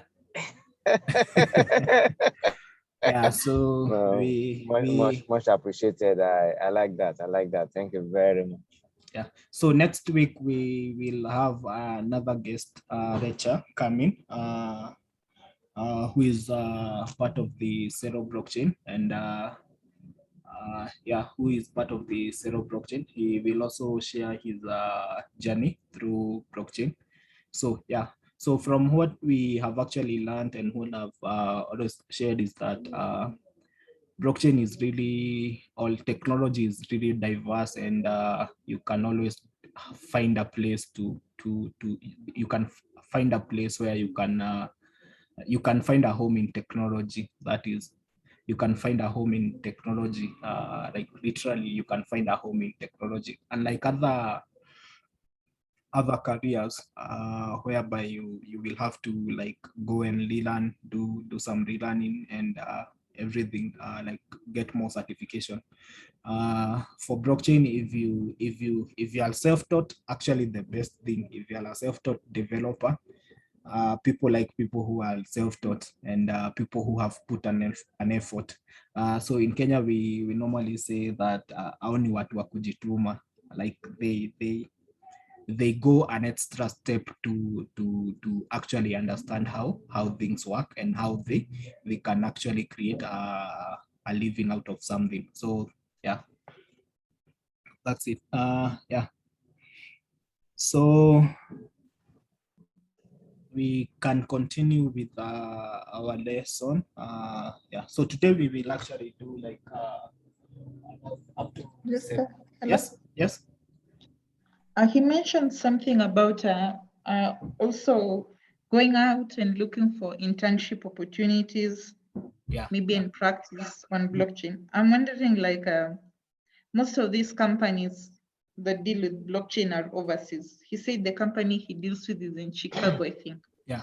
So I wonder how do you reach them? Because at times you may even try to email Binance, they never reply. So okay, I'll basically, for me, I'll speak on maybe on behalf of Zero, and for what Zero has and what we are actually looking to achieve. So for Zero, the proposal that I'm writing a proposal whereby I can be able to like come up with a lesson and teach people about blockchain, and once they are kind of certified and they know the basics of Zero and everything. But knowing Ethereum, you definitely know Zero, because Zero is a fork of Ethereum. So you basically have an idea of what Zero looks like, because you have already interacted with Ethereum. So in Zero, they have what they call summer boot camps. And I may inquire from our guest. His name is Daniel. I may inquire from him. He's the ecosystem lead here in Kenya for Zero. So I will inquire from him how people can, like people who have learned or have gone through ADS and ADS blockchain program, whether they can be able to like get summer camp internship. But of course, and so that I can also be able to, I will inquire more information about it, whether they have what kind of internship they do have, whether it's developers internship or marketers, or the kind of internship they do have. And also there are other startups which are coming up, especially here in Africa. Most of them are based in Zero blockchain. We have Dunia Pay. Dunia Pay, I think it's in Nigeria, Dunia Pay. We have Dunia Pay. So those guys will be looking for marketing consultants and also marketing guys in blockchain. There is also developers aspect. They will definitely need a developer to kind of support them in their development. And also we have Kotanipe, which is also a startup, and they very soon they will be looking to expand. We also have Pesabase, which is a product of Kesho Labs. So they will also be looking for developers and marketers and people to help them in scaling up of application. We also have the other, okay, most of the startups which are coming up in the Zero ecosystem will basically need. We have MagoPay, which is in Singapore. They will be looking for developers and also ambassadors. For that one, I will ask whether they are looking for new ambassadors. Currently, I'm the ambassador for MagoPay, and it's a payment gateway that uses cryptocurrency for either WordPress. The other CMS is PrestaShop. Yeah. And they have a merchant account where you can be able to manage your merchants and your products in WooCommerce and PrestaShop. So yeah. So I will ask them if they will be able to, like, for Ambrose as an ambassador for Nigeria, and also Damaris, if you can be able to, like, I will look whether they are still looking, and see if you can be able to like apply if they are still looking for, because they want their product to grow, and they offer rewards for that. They offer around $50. I think $50 for every integration or referral integration that you use. Yeah, so that's also a good way to have a passive income, and yeah. Let me ask. Yeah, that'd be great. That'd be great. That'd be Yeah. fine. Yes. Okay, I don't know. This when you're working, let's say for Celo as a developer, is it like a full-time job where they pay you salary, or it's all about referrals and such? No, currently for now, I'm just an ambassador for Zero. I don't really work like I'm an ambassador, so they have different program. So currently I'm just an ambassador who is part of the actually I'm doing this for free. It's not a paid thing, but I have opportunities, like I have first-hand opportunities when it comes to, like, applying for hackathons, and also for applying grants, because like now, as you as for now, I have first priority for grant, because they have already seen what I've been doing as an ambassador, and that's if you have that privilege, then it's also good. Yeah. Apart from that, I do right now. I don't really think I have something which is permanent, because I only have like two jobs. I'm creating a delivery system, which I'm doing like full time, which I think that is what I'm doing full time. And then I have this class which I'm doing like part time in the like 2 hours. So this the current situation that I'm in. in. Yeah, so I wouldn't say that I have like a permanent thing going for me. And the other one is a Sero Ambassador, which is not really like full time, but yeah. And it's not a paid in yeah. So yeah, and then the other one is the Mago Pay, which is just an ambassador program, which is a referral, which is a referral. So most of my income generally comes from hackathons and such. Yeah. If I'm able to win like 2 hackathons in January, and in January before August, if I'm able to win like hackathon before August, then I have enough income for, if I am able to win for hackathons before August, then from August all the way to December, I don't have a lot of things going on. Yeah. But there are a lot of opportunities. There are a lot of opportunities. Yeah, there are a lot of opportunities, a lot of opportunity. Yeah. So currently I'm looking like to scale up so that I can at least work for an international company. Yeah. For an international company for a good gig. Let me share something on some of the sites whereby you can be able to like get opportunities. So we have this one, we have remote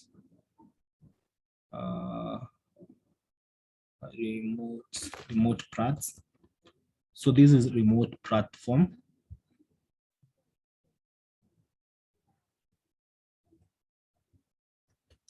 So this is a remote platform, and so you can create your, this one is mainly for builders and developers. You can create your profile, and you will be able to get to know. We can actually see if we can hire us as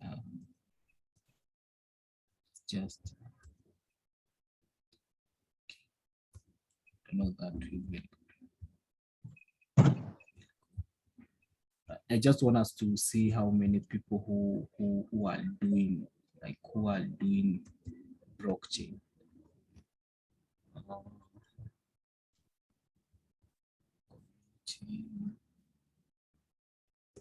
The developers. So they are none. They are less developer. They actually don't have a blockchain developer here. So this is remote prats. You can create your profile there, and you can get jobs. They normally hire people from Africa. Then we have Code Link. Code Link developers. So this one is also African, and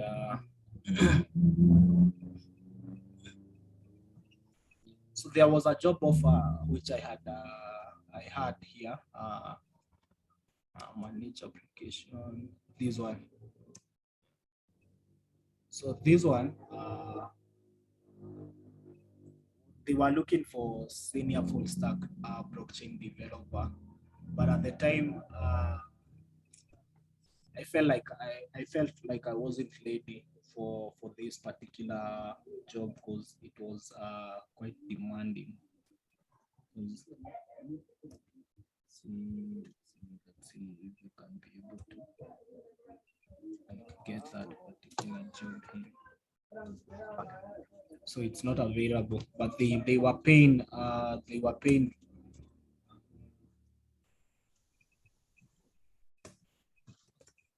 they were paying 10,000 as the starting salary, but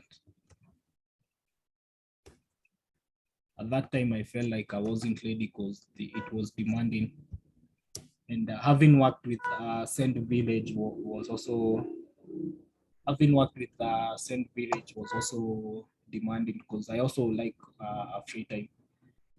Yeah, in December, I almost I had a big burnout whereby I was talking in my sleep. I was talking in my sleep. That's when I realized that I really needed to like take a break, like 1 year. If yeah, but once I get back, I'll do big things. Yeah. So yeah, that is code link. You can get hired. There is less blockchain developer. I think there were only 2 people who applied for this job. This job.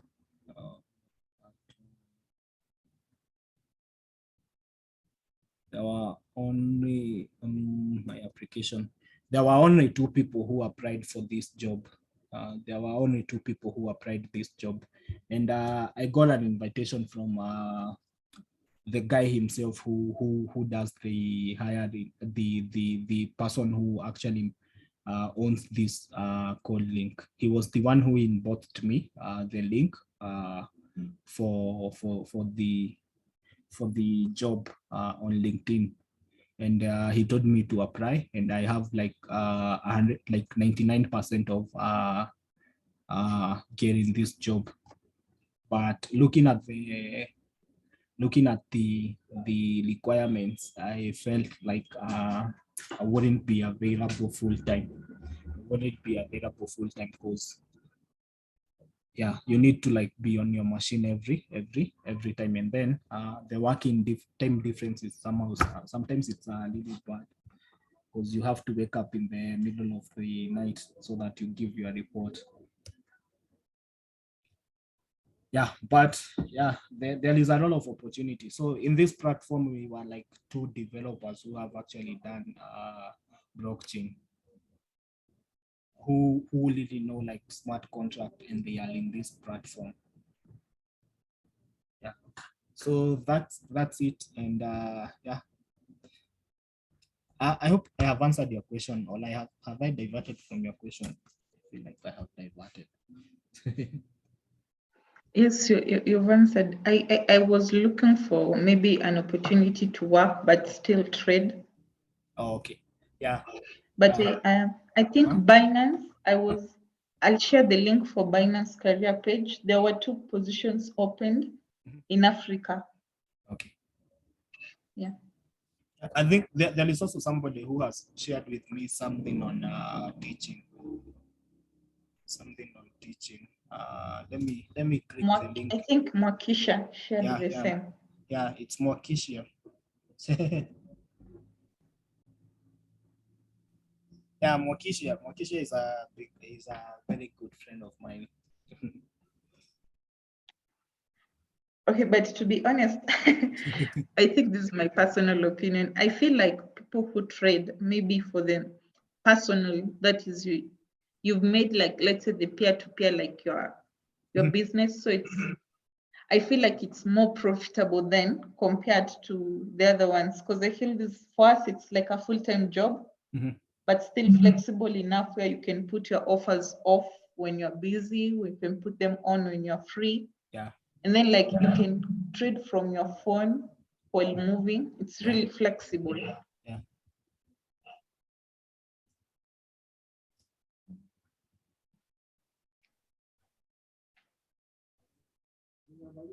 Okay. Yeah. I think this one I can be able to do. This one I can be able to do because it's more about teaching, and Binance is the same as Ethereum.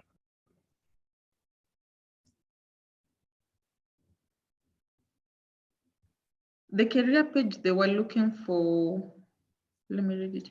I think for an analyst. And let me just check it. They were looking for a customer experience analyst. That one is someone will like a moderator for disputes. And merchant operations manager. Oh, Maybe Okay. I'll share the link and you can check them Okay. out.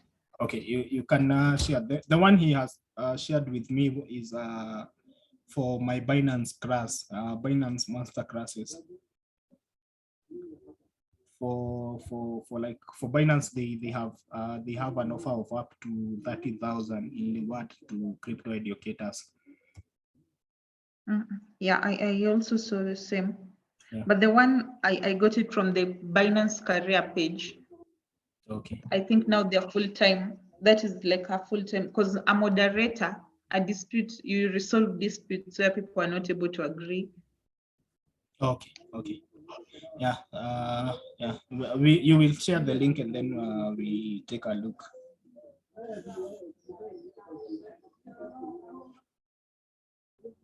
Hello. Yeah, sure. Yeah. So there is a lot of opportunities out there, and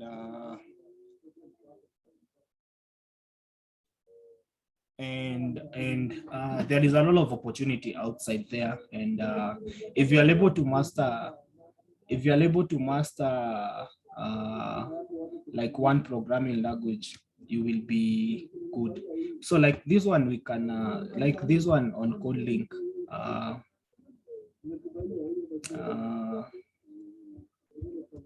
don't know if we can be able to get like blockchain. There is also ETH yeah, ETH is Ethereum freelancing. You get hired or work for Ethereum is for cryptocurrency, and so they have actually upgraded. You can be able to connect with your MetaMask. Let me join with this one. And yeah, so it's actually looks interesting. You can become a freelancer, you can find a job. So find work. If you find like work here,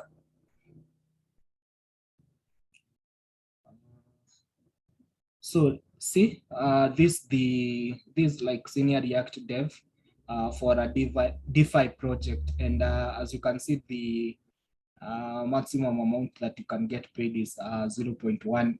0.18. It's around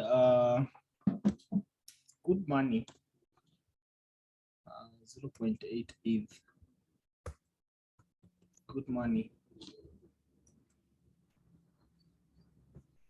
Yeah, this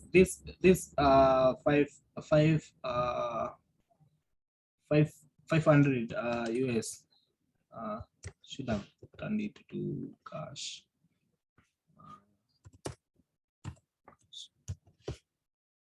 Yeah, this good money. If you get paid that money, there is no companies that can be able to pay you this amount of money here in Kenya, like in in hours, the hourly rate. I think that is the hourly rate of there is no company here in Kenya that can be able to give you that amount of money. Then we have this one has like 0.04 as the balance on hourly rate. So they have interesting good offers. Then this one is deploying an ERC20 that interacts with the boarding curve. This is something that I can be able to do. Then we have senior backend developer for Python and Swarm and Whisper and Golang. Yeah. And then we have others which are like kind of older. So we can look for Solidity.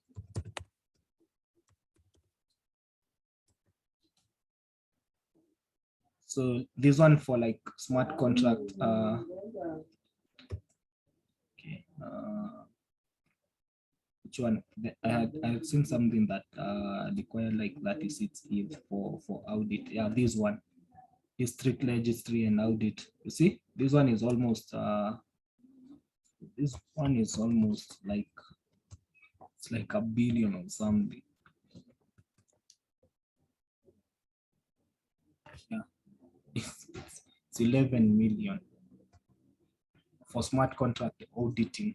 So if you are able to come up with a good strategy and be able to like create a good consultant agency, you'll have good money. You'll have good money.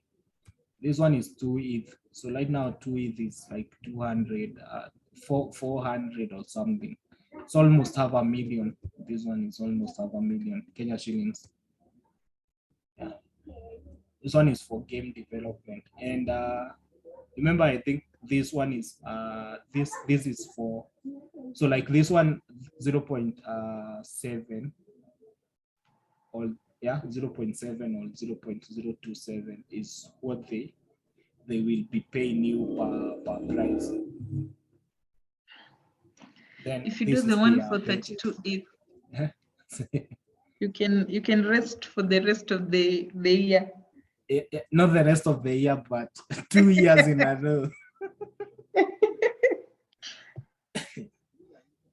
That is the thing that I really want to do, because I really don't want to like work a lot, like working hard.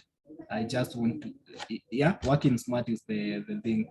Work smart and then work for once, and then you enjoy the rest of your year. So then this other one is also like 10 ETH. This is the budget they have for their project, and it can be part-time. So you need to come up with a user interface. So user interface. So Washington talked about UX and UX tools that he normally use to design or create architects. So me, I normally use this one, Figma. I normally use Figma. Figma has ability to also collaborate. Then there is something called Miro. Miro is also a good tool. And then, yeah. So, but for design and UI, user interface, this is what you use. Yeah. So, yeah. So this is ETH Lancer. They have actually updated their system. It looks really nice. Looks awesome.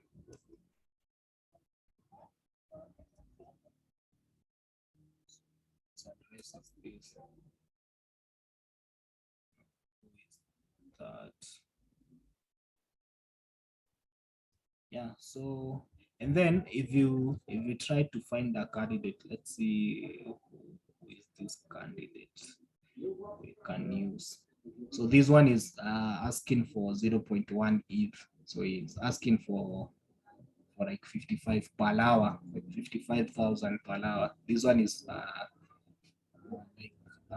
100 per hour. This one is quite low.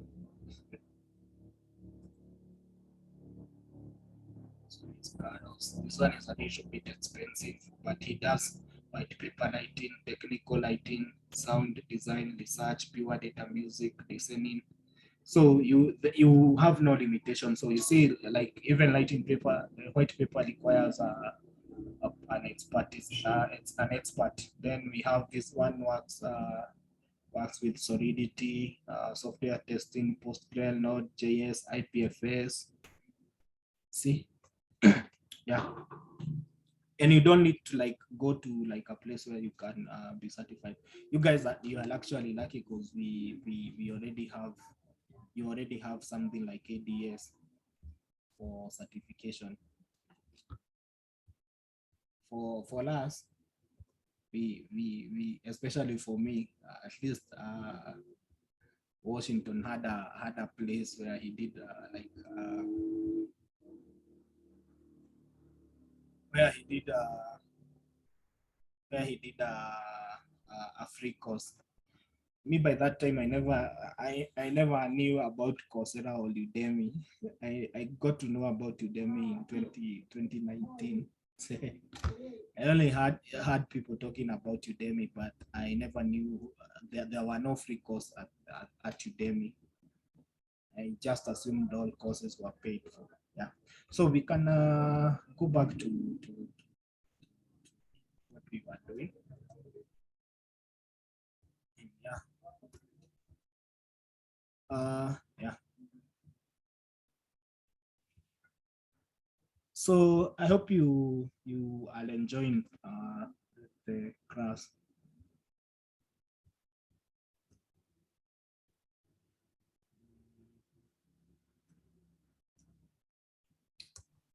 Yeah, a lot.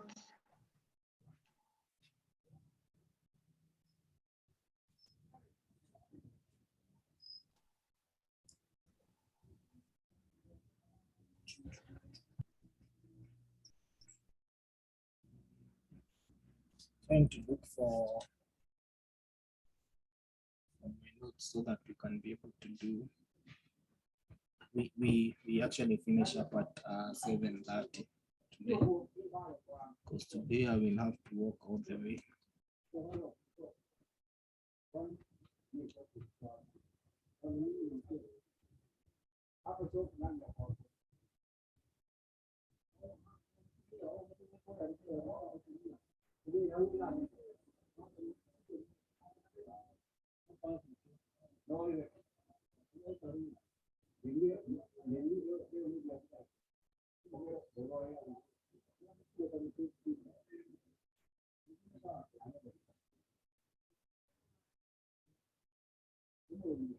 Yeah, I think we can do something on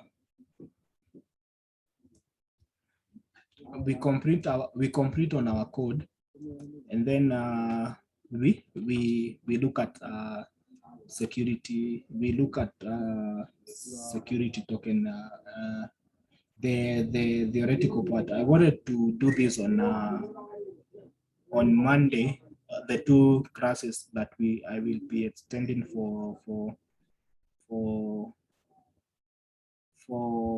Ethereum token. Yeah, but we can do it today so that on Monday we can deploy our ERC20 token. Yeah. Is it okay?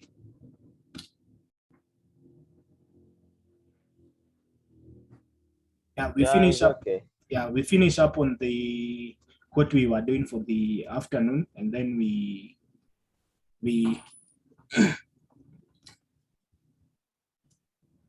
okay. Yeah, I'm sharing screen too. Yeah, okay. So we finish up what we were doing before Washington joined us, and then we learned the theoretical part of security token. Yeah, some additional information on security token. Like so we talked about ICOs in tokens, and we already know about ICOs in utility token, but we also need to know the security token offering, like the STOs and ICOs for security token. Yeah. So yeah, so let's complete on this one. So we console dot log our application here, our number. Once we do an input, so we'll do dot app. So we will first do the first one, and we have a problem. So require cannot find module props.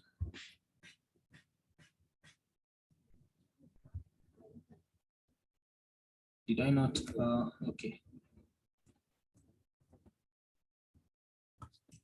You need to import it here above.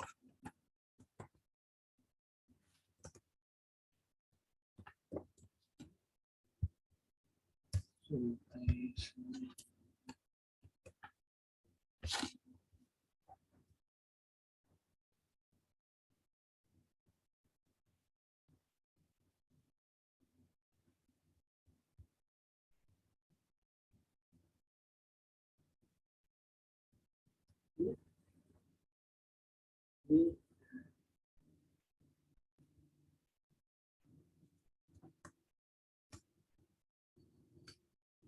Let me see what's the problem with this one, because I'm importing it light.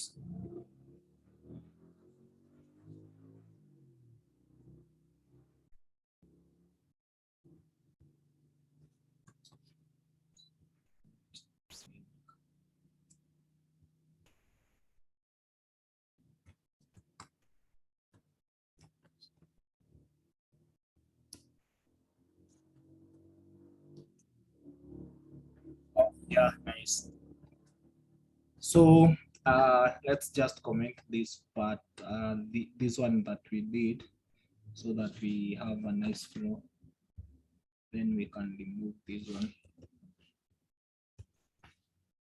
so that we can have a nice flow.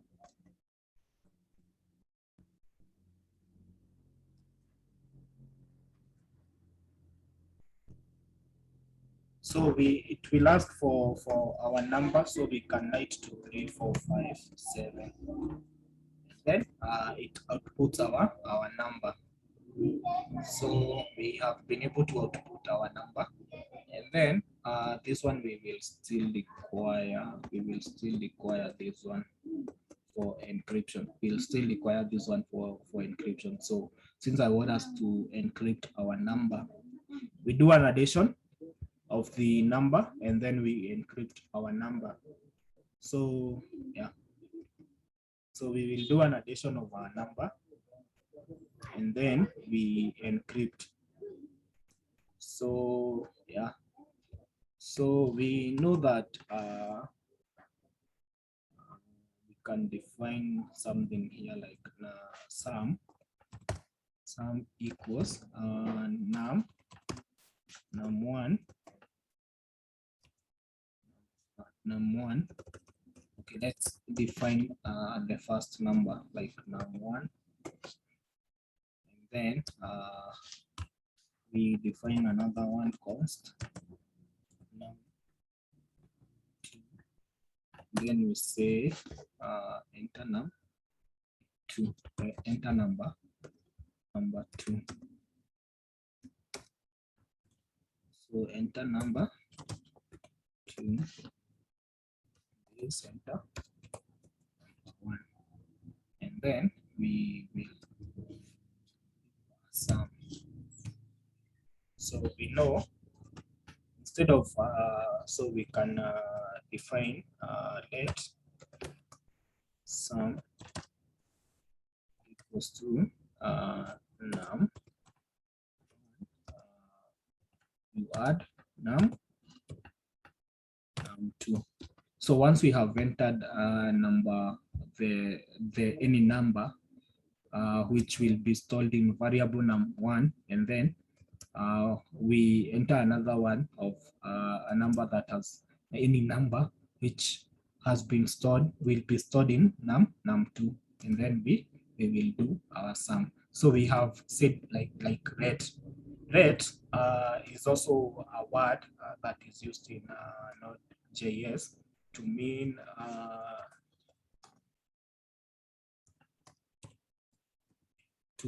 mean is a keyword used in Java to mean that you want to rate this number, like literally you want it to be you want to declare variables that are limited to the scope of a block statement or expression in which it is used, unlike the var,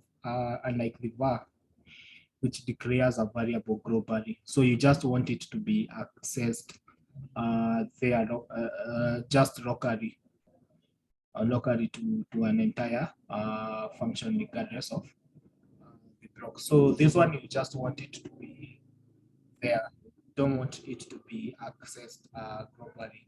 So var is a variable that you want to be accessed globally.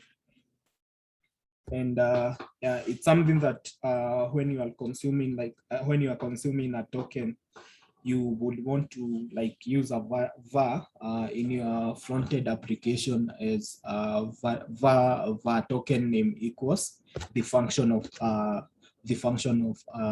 the token. You remember the public string public equals public string public, this one, you remember this string public token equals ADS token. Remember something, we load something like that in Solidity. So when it comes to consuming, you will just come and say that you want var token name equals token. So you would have like up here you will like have imported now the JSON or the ABI contract of which has been compiled, because you remember we said that contracts are deployed and compiled into ABIs into contract ABIs. So those contract ABIs are in JSON format, and you can be able to import them like this, and then you generally come and do token dot. So you will do like constant token name, constant token. So you will be referring, it will be like just a way to refer to the other methods that are inside the contract. So it will be constant token equals require ADS smart ADS token. So our contract was initially called ADS token. Yeah, it was initially called ADS token, and will be compiled into that name. So you will use you will say ADS token, and then yeah. So when you want to refer to any method inside the ADS token or the ABIs, you will just basically do this. For token name equals token dot name, and then dot token name, and then you console log, or you display it in a website, or in a website as ADS token. So it will be able to display it as ADS token. So our will be able to see this implementation of this way in our DApp development, in our DApp development. So we will be able to consume the ADS smart contract in our development. Yeah. So let me just fix this error we have created, because we are not writing Solidity there. Yeah. So then, so we have our first constant, which will store the first variable, and then the second variable, and then we will output the sum of the two numbers, So we have used let as we just want it to be only accessible there, but yeah. So that is just a combination. So we will enter number 1, we will do 4, we will add number 4, and then okay. So this is a big problem now. You see, this is 4, and it's supposed to be 8. JavaScript is sometimes very bad when it comes to addition and subtraction. You should actually do something like should be either quotation. There should be quotation. Should be quote, because now it has outputted it as a string. It has not outputted it as a number. It should be 8, but it has been given it as a string. So it should be that. That's a classic mistake that you can do.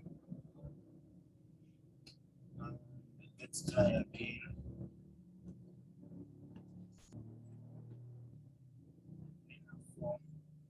Yeah, so it's still outputting it as numbers, but I know now what we can do, because I have turned them into strings. So I'll just do a number, then a bracket to make it look like I will give them a variable, the keyword number, and then pass the num there inside the number, so that it makes it a number. So these are quick fits. These are quick fits. There is another way you can be able to do that with the quotation. Yeah. So JavaScript is sometimes it's very painful when you are working with numbers, because it outputs them as strings if you are not careful. So we'll do then again 4, then again 4, and we should get the 8. So we have done an addition. So you have to be very careful when you are dealing with numbers in JavaScript. If you pull a quotation, if there is a specific way that you need to write. So this one is a quick fit for us, so that we are able to do our calculation. Then we should actually encrypt this number.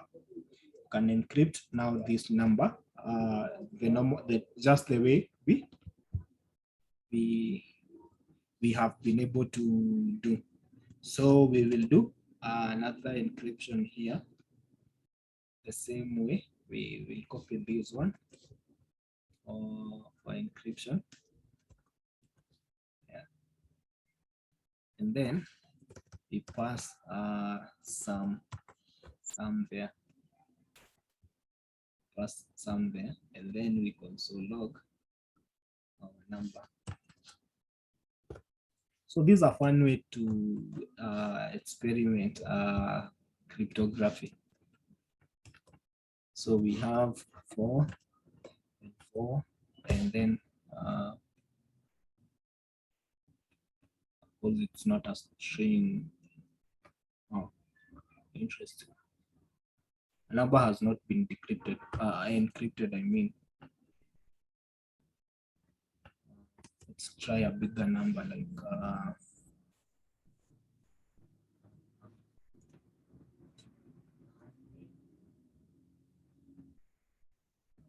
8.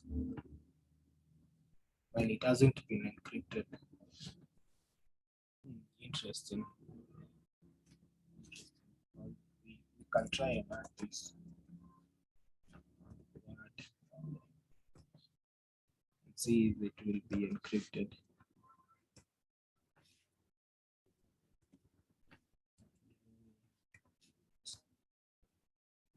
Interesting. So the number remains the same once you have encrypted.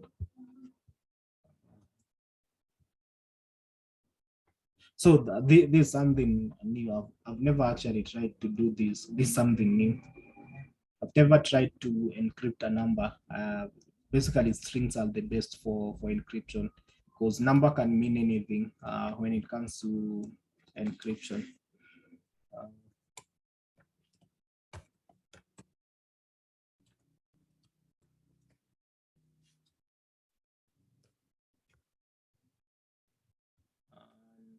The numbers to encryption of numbers to letters.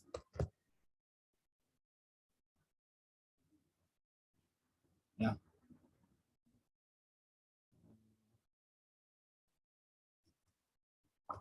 Yeah, using the secure hash. Using the secure hash, you can this either by P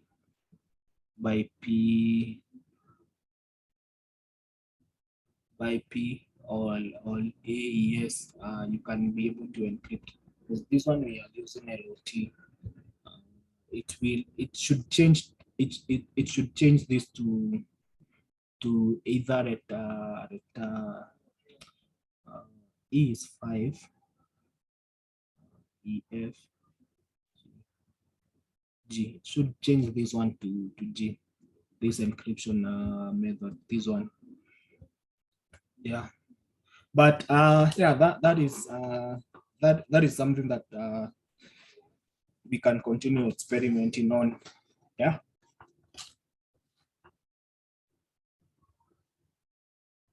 Yeah. So I think we have been able to be able to see how you can create a way you can promote a user to input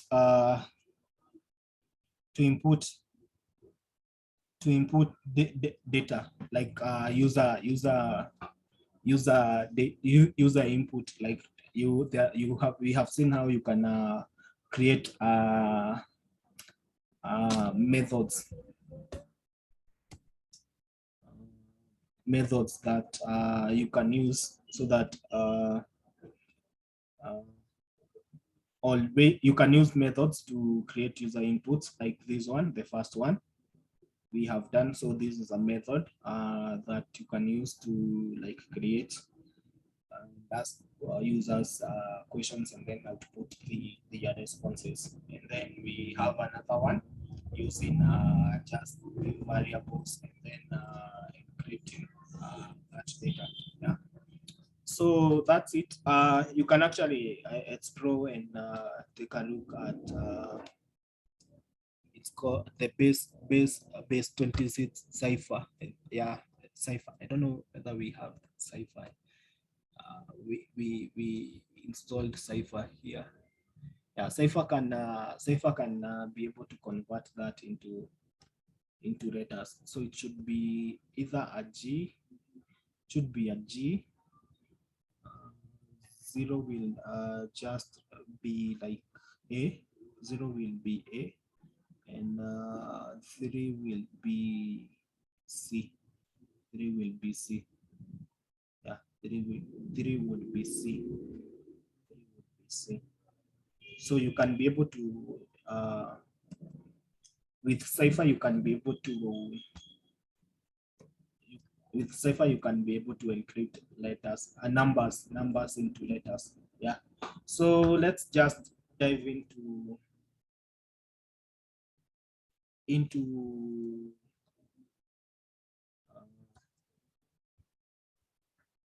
security token offering. And yeah. So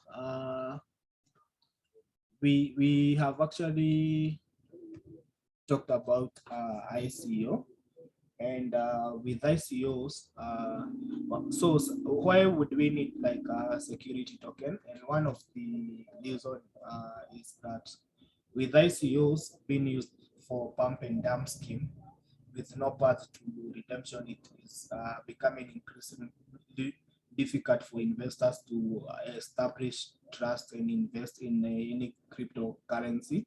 Like the case of some coins like Dogecoin and other coins, because of pump and dump.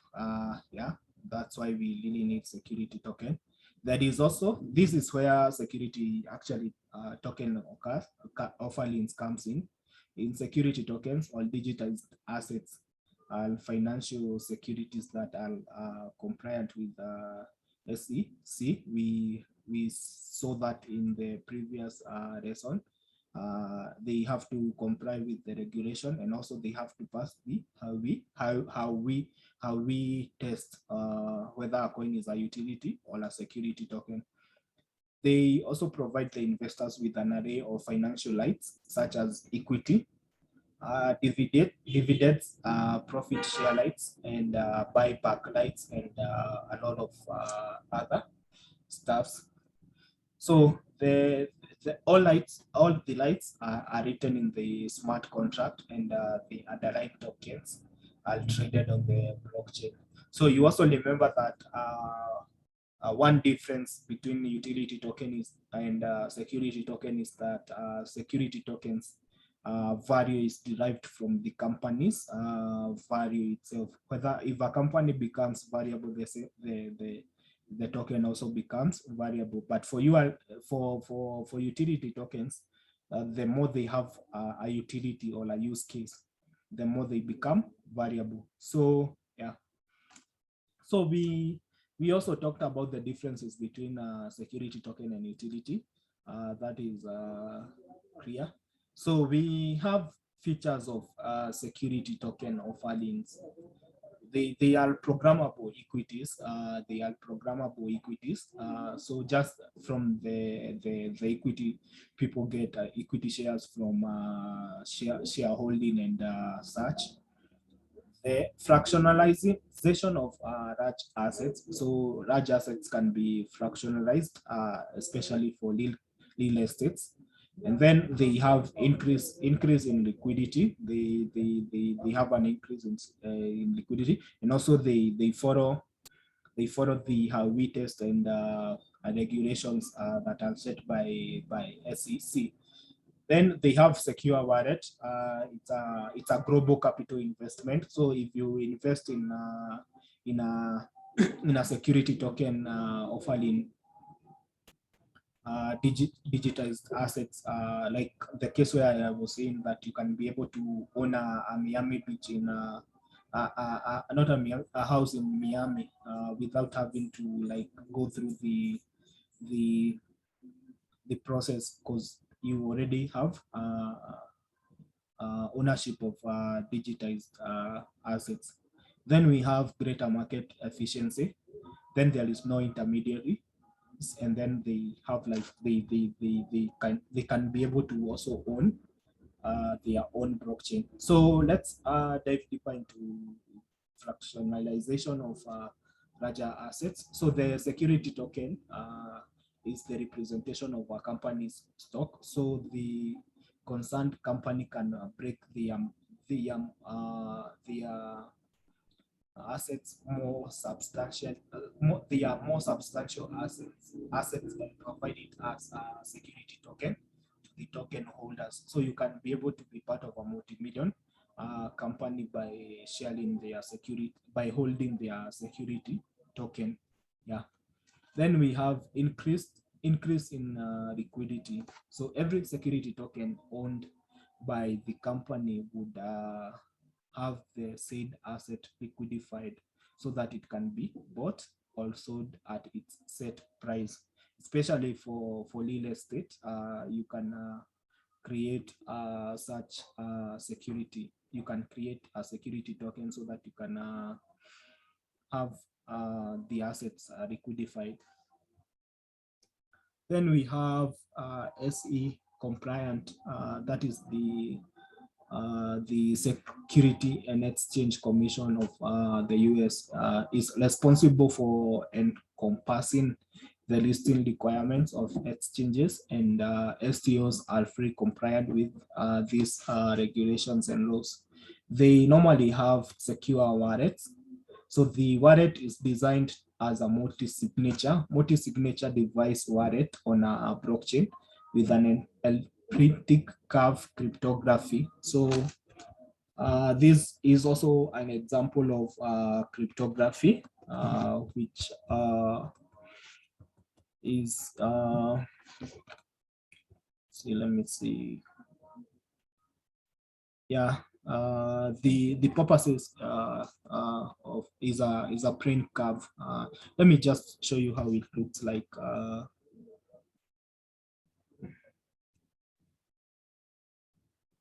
So this is the elliptic curve cryptography as this is how it looks like in visualization of it.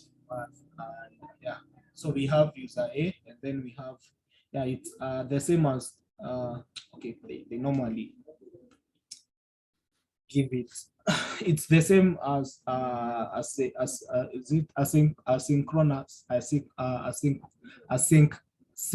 asymmetric cryptography, where you need public key and private key. It's the same thing. Yeah, this one sometimes they seem new every time, which makes the storage of funds secure. It's just the normal wallet that we normally use. That is the MetaMask. Yeah, it's just a fancy name. Then we have programmable equity. The digitization of assets allows you to take control of a liquid asset to an equity insurance through a programmable code. And then we have a global capital market or investment. rather. The security token provides trust and reliability for institutional investors to join in the crypto market, leading to a larger pool of capital investment. So then we have the last part, that is greater market efficiency and no intermediaries. So from what we have always mentioned about is blockchain has no intermediaries. There is no middlemen or brokers. There is no brokerage of security tokens assets. And then greater market efficiency. So it provides security to investors with its recognizable structure and its affiliated technology advancement, leading to investors gaining trust in their investment in the project. Then we have the other one, that is on blockchain. The security token are developed on their own blockchain, thereby giving full control to you. So no more worries of gas prices and changes in protocols or regulation. I think the only security token which is built on Ethereum is Polymath. That is the only security token that is built on Ethereum blockchain. Yeah. So that is it. These are some of the security token platform.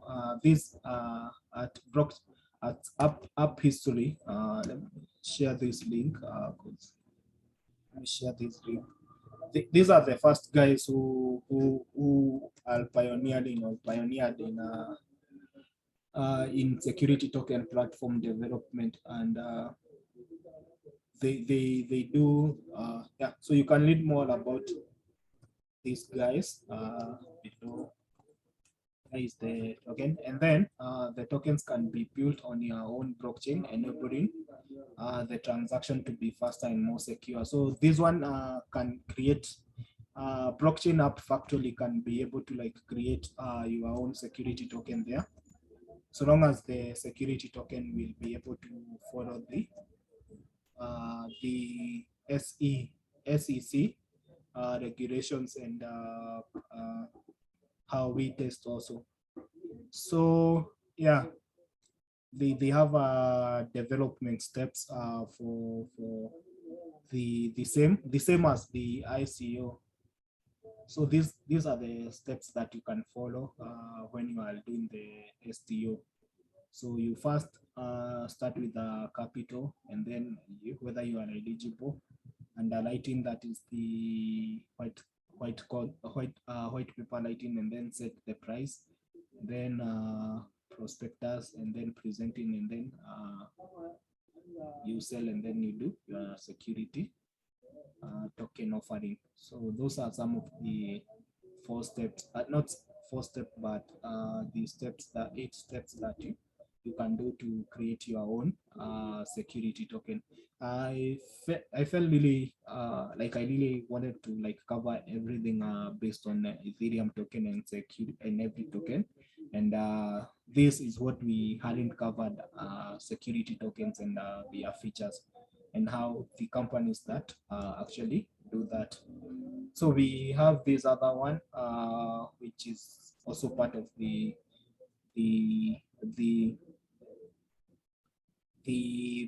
blockchain app factory, the development team, and how they do. So the security token development team understands the need for illiquid assets such as real estate to be converted into tokenized asset to raise funds for the project. So that is basically what security tokens are for, especially in real estate and such projects. Yeah. So I've never developed a security token because generally I'm not, think it's something that I can try and do and see how it really works, like an experiment on the topic. Yeah. Yeah, so that's it on security tokens, and Ethereum token. So on Monday, also tomorrow, if I really wanted us to do it in the afternoon, but I'll confirm to you if I will be available in the afternoon. But from 4, what time will you guys be available? Damaris, you had said like 4, from 4. Yes. Yes. Yes. Me, From 4 Yes. o'clock Nairobi time. Yes. Yes, Ambrose. It's okay. That is 2 p.m. Nigerian time. That is good. That is okay. Okay. Okay. That is 2. On Monday, right? Huh. Saturday, will you be available? Let's hear from Damaris. yes, see, that's tomorrow. Yeah, that's tomorrow. Yeah. Yes, I will. Okay. And you are Sorry, what time tomorrow? that will be 2 p.m. in Nigeria. That's what you have said. Yeah. Okay, 2 p.m. Nigerian time tomorrow. It's okay. Okay. Okay. It's okay. So in East African time, that will be 4 p.m. I think I can. I will try and be a bit. I'll tell you if I will confirm the class by by il, il, by in the morning. I will confirm the class in the morning. Yeah. Confirm. Yeah. But we can do that and do a lot of it's really actually requires a lot of practice and yeah. So to understand, you just need to understand blockchain. You really need more time. And I've as Washington has said is that you really need to like try and also try to catch up with it's like you are just trying to catch up with the technology and the trades. I'm also doing the same because every day, like like I said yesterday, today there is this thing that's what is trending on Twitter. See if I can be able to log in.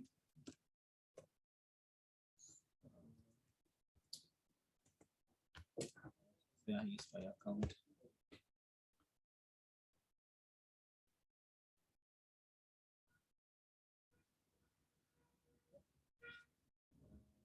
Okay.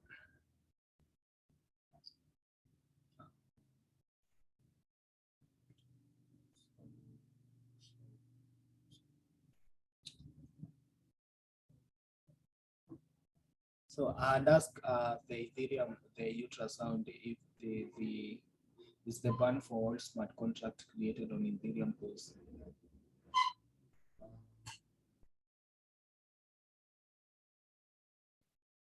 They came up with a bad signal. So there is something which is trading on blockchain, and that is oracles.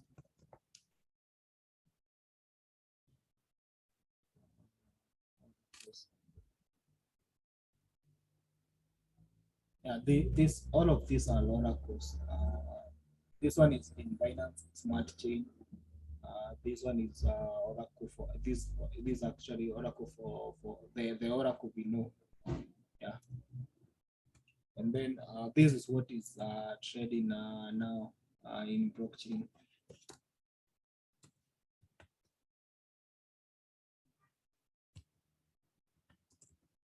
This is what is right now. What people are looking for, especially Zero. Not Zero, but most blockchain they are linked to Oracle. And let me share this one. Chainlink. Chainlink is also an awesome platform. It's a beautiful platform. You can see they have bootcamps. They Chainlink is another hot coin, right? Yes. I said Chainlink is another hot coin. Yeah, it's a very hot one. Which is really doing something great. Yeah. So before Chainlink was actually, so the name Chainlink, I used to explore all the smart contract in the Ethereum blockchain, and I would see Chainlink and sometimes now, like now. I'm actually wishing I really invested in such coins, because they are doing great work. So this is another one, and they are doing really great things. So they have an event which is happening right now. Yesterday I tried to log into the event, but I kind of lost interest. And then this is the ultrasound money, where they are banning the coin, the Bitcoin, so the base fee. And as you can see, most of our friends are here. They are the gas giants, calling them the gas giants because they have been consuming a lot of gas. Yeah. So this is the amount of gas that has been burnt from yesterday, from when they activated the EIP 1559. Yep.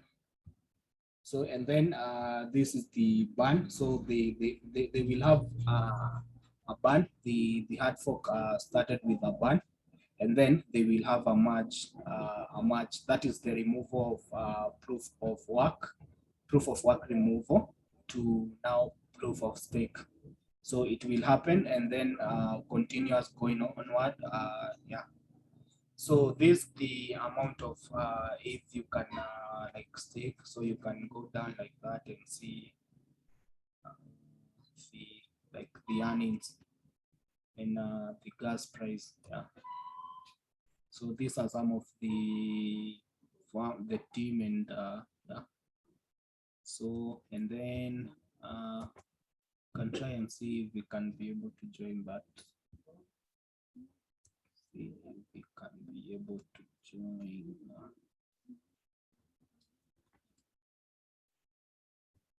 So you can also follow me on Twitter. So I don't really talk a lot on Twitter. Interesting.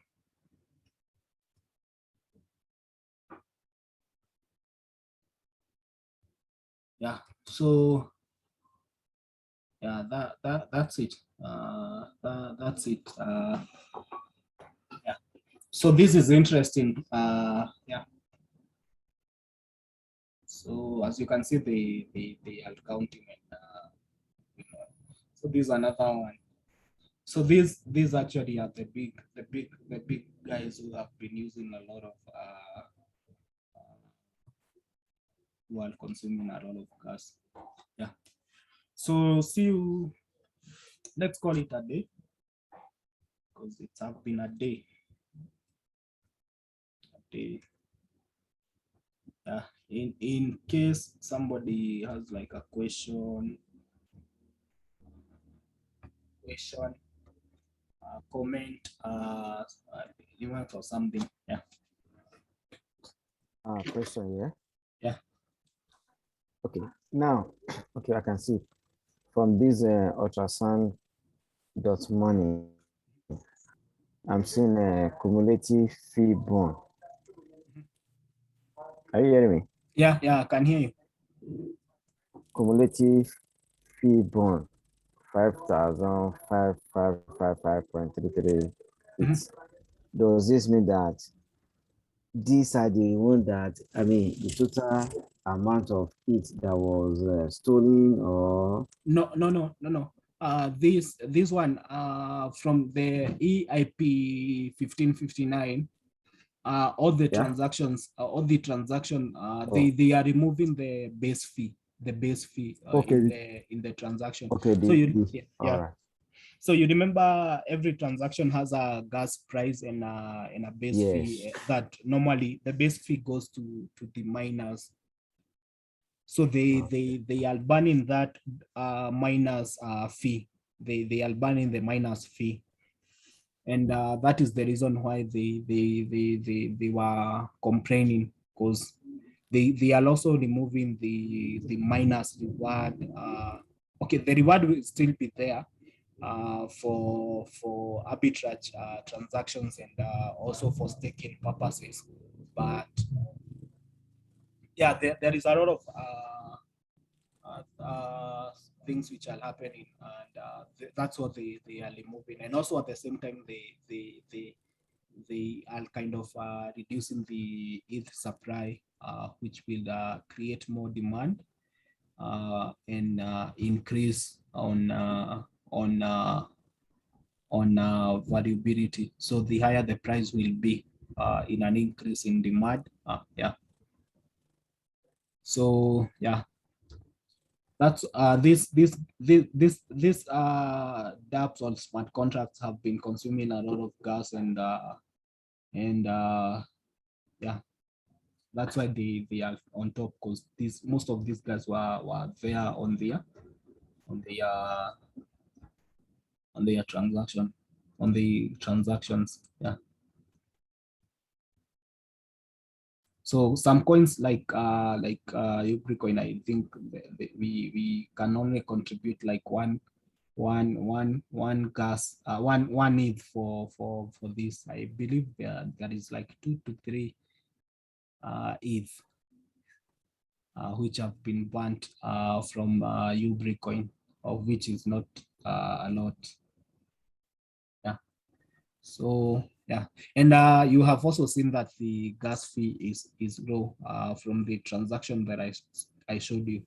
So right now you can be able to use 0.0006 to send your coins, which is awesome, because now it means life is easy. Life is easy. So once you want like the 36 ETH, if you're able to do that job and earn the 36 ETH, it will be good.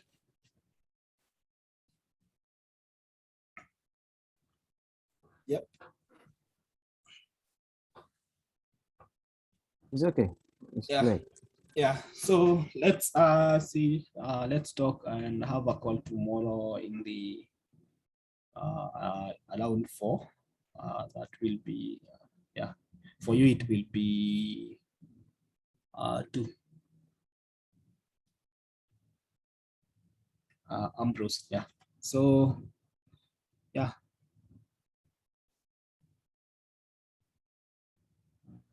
Yeah. Good night. Yeah. Stolen my line. Okay. Yeah. Yeah. Good night, and have a lovely weekend. Yeah. Enjoy your weekend. And you too. You too. Yeah. Yeah, good night. Bye. Yeah, bye.